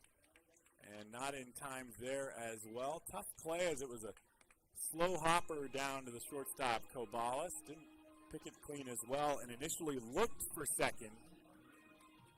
So he just wasn't going to make that play, but the throw at least was on target to Dickman on the infield base hit by Wetero.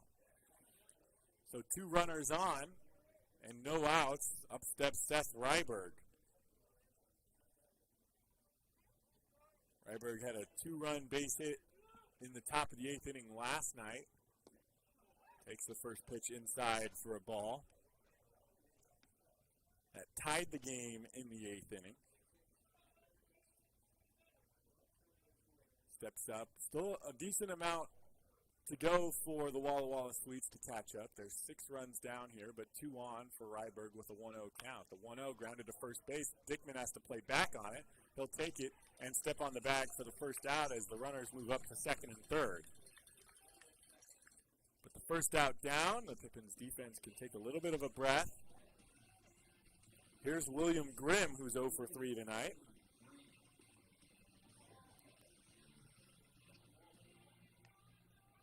Then the Pippins have some runs they can concede if they need to. The infield will play back here with 1 out and runners on second and third. The priority is to get the out at first and keep the inning going. Here's the first pitch. That one taken at the knees for a called strike by Grimm.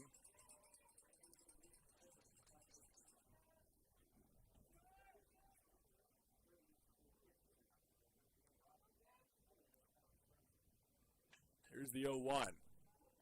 That one gets past Sam Olson, and in to score is Justin Fulls as Olson trots back to the backstop to at least prevent Wetero from scoring as he moves over to third. Well, and I said they've got a couple runs to work with. That's not what they intend. Camerata has had some trouble with wild pitches this season. 1 ball and 1 strike for Grimm, who bats from the left side. The DH tonight with a runner on third base. The Pippins now lead 9-4. Lined into right field. That will be a base hit that scores at least 1. Shanks gets to it, cuts it off before the wall, and Grimm is on with a base hit.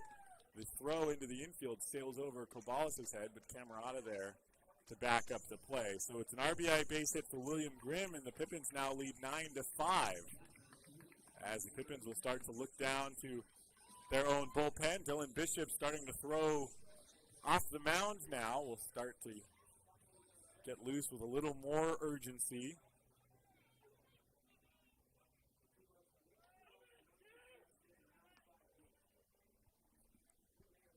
Here's the first pitch. Skied high, foul territory. It will go way out of play. Chaz Myers willing it back into the field of play, but the ball does not listen.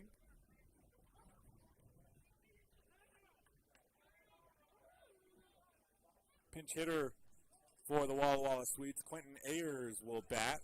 Be a sophomore at Northwest Nazarene.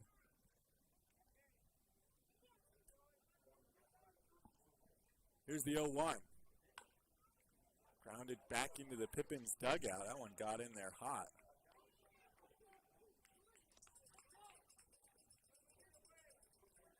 One out, runner on first. 2 runs have scored here in the top of the ninth as the Swedes try to fight their way back. They trail now by 4.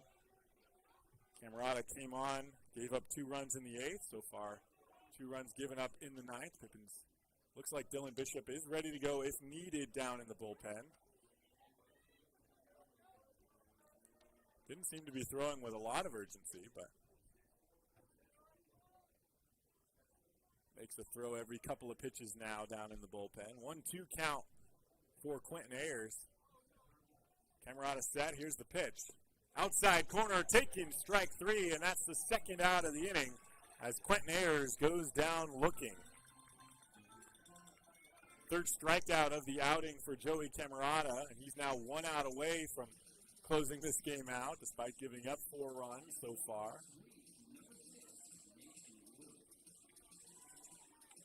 Nation Wood will bat now. He's 1 for 3, had a double in the 8th inning. Came around to score on the 2-run home run by Paul Myro. First pitch popped up out of play, third base side. 0-1 for Wood. Wood struck out back in the 5th, was one of the 10 strikeout victims to Tyler Frieders. Over his 7 innings of work to start the game, he gave up 1 run in that outing. Here's the 0-1. That one misses low, and it's 1-1 for Wood. Justin Full started the inning with a base hit. Colin Wetterose singled as well. Ground out by Seth Ryberg moved them to 2nd and 3rd. They each moved up a base with Full scoring on a wild pitch, and then William Grimm singled the 2nd run home. He's on first base now with 2 outs. Here's the 1-1 to Wood. That one just misses above the zone, and it's 2-1.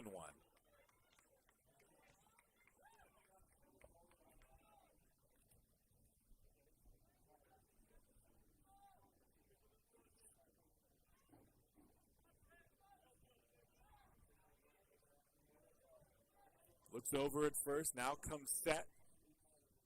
Hands just above the belt and then comes set at the belt. Here's the 2-1. Grounded to the first base side. Dickman is going to step on the first base bag, and Joey Camerata gives up 4 runs, but the Pippins walk away with a 9-5 victory in Game 2 of the series. These 2 teams will play tomorrow night for the series win, and as the Pippins get back out ahead in the North Division, the Swedes came within just 1 game, but the Pippins now 9-5 in the North Division. The Swedes 7-7, back down to 500 for them. The Pippins look to send them under 500 tomorrow night. That game will start at 7:05 p.m. Tyler Frieders with a 7-inning quality start gave up 1 run. The first batter of the game walked and then scored on the double by Parker Price. After that, he settled in, gave up just 1 walk and 1 other hit on the night. No runs, struck out 10, and retired the last 10 batters in a row, including 6 strikeouts along the way. Great performance for him. Joey Camerata came on in the 8th inning, did give up a 2-run home run to Paul Myro and another 2 runs in the 9th, but the Pippins offense had done their job. They scored 9 runs on the game, 2 in the 2nd, 1 in the 3rd, 4 in the 4th. They were silent until the 7th and 8th, putting 1 on the board in each of those innings. So it's a 9-5 victory for the Pippins, 9 runs on 9 hits. No errors in the game, 5 runs on 6 hits with 2 errors for the Walla Walla Swedes. We'll see you tomorrow night right here on YouTube at Pippins Baseball, or if you're listening on Mixler, we'll be there as well, 7:05 p.m. I've been Chris Rosado Jr. Thanks for tuning in.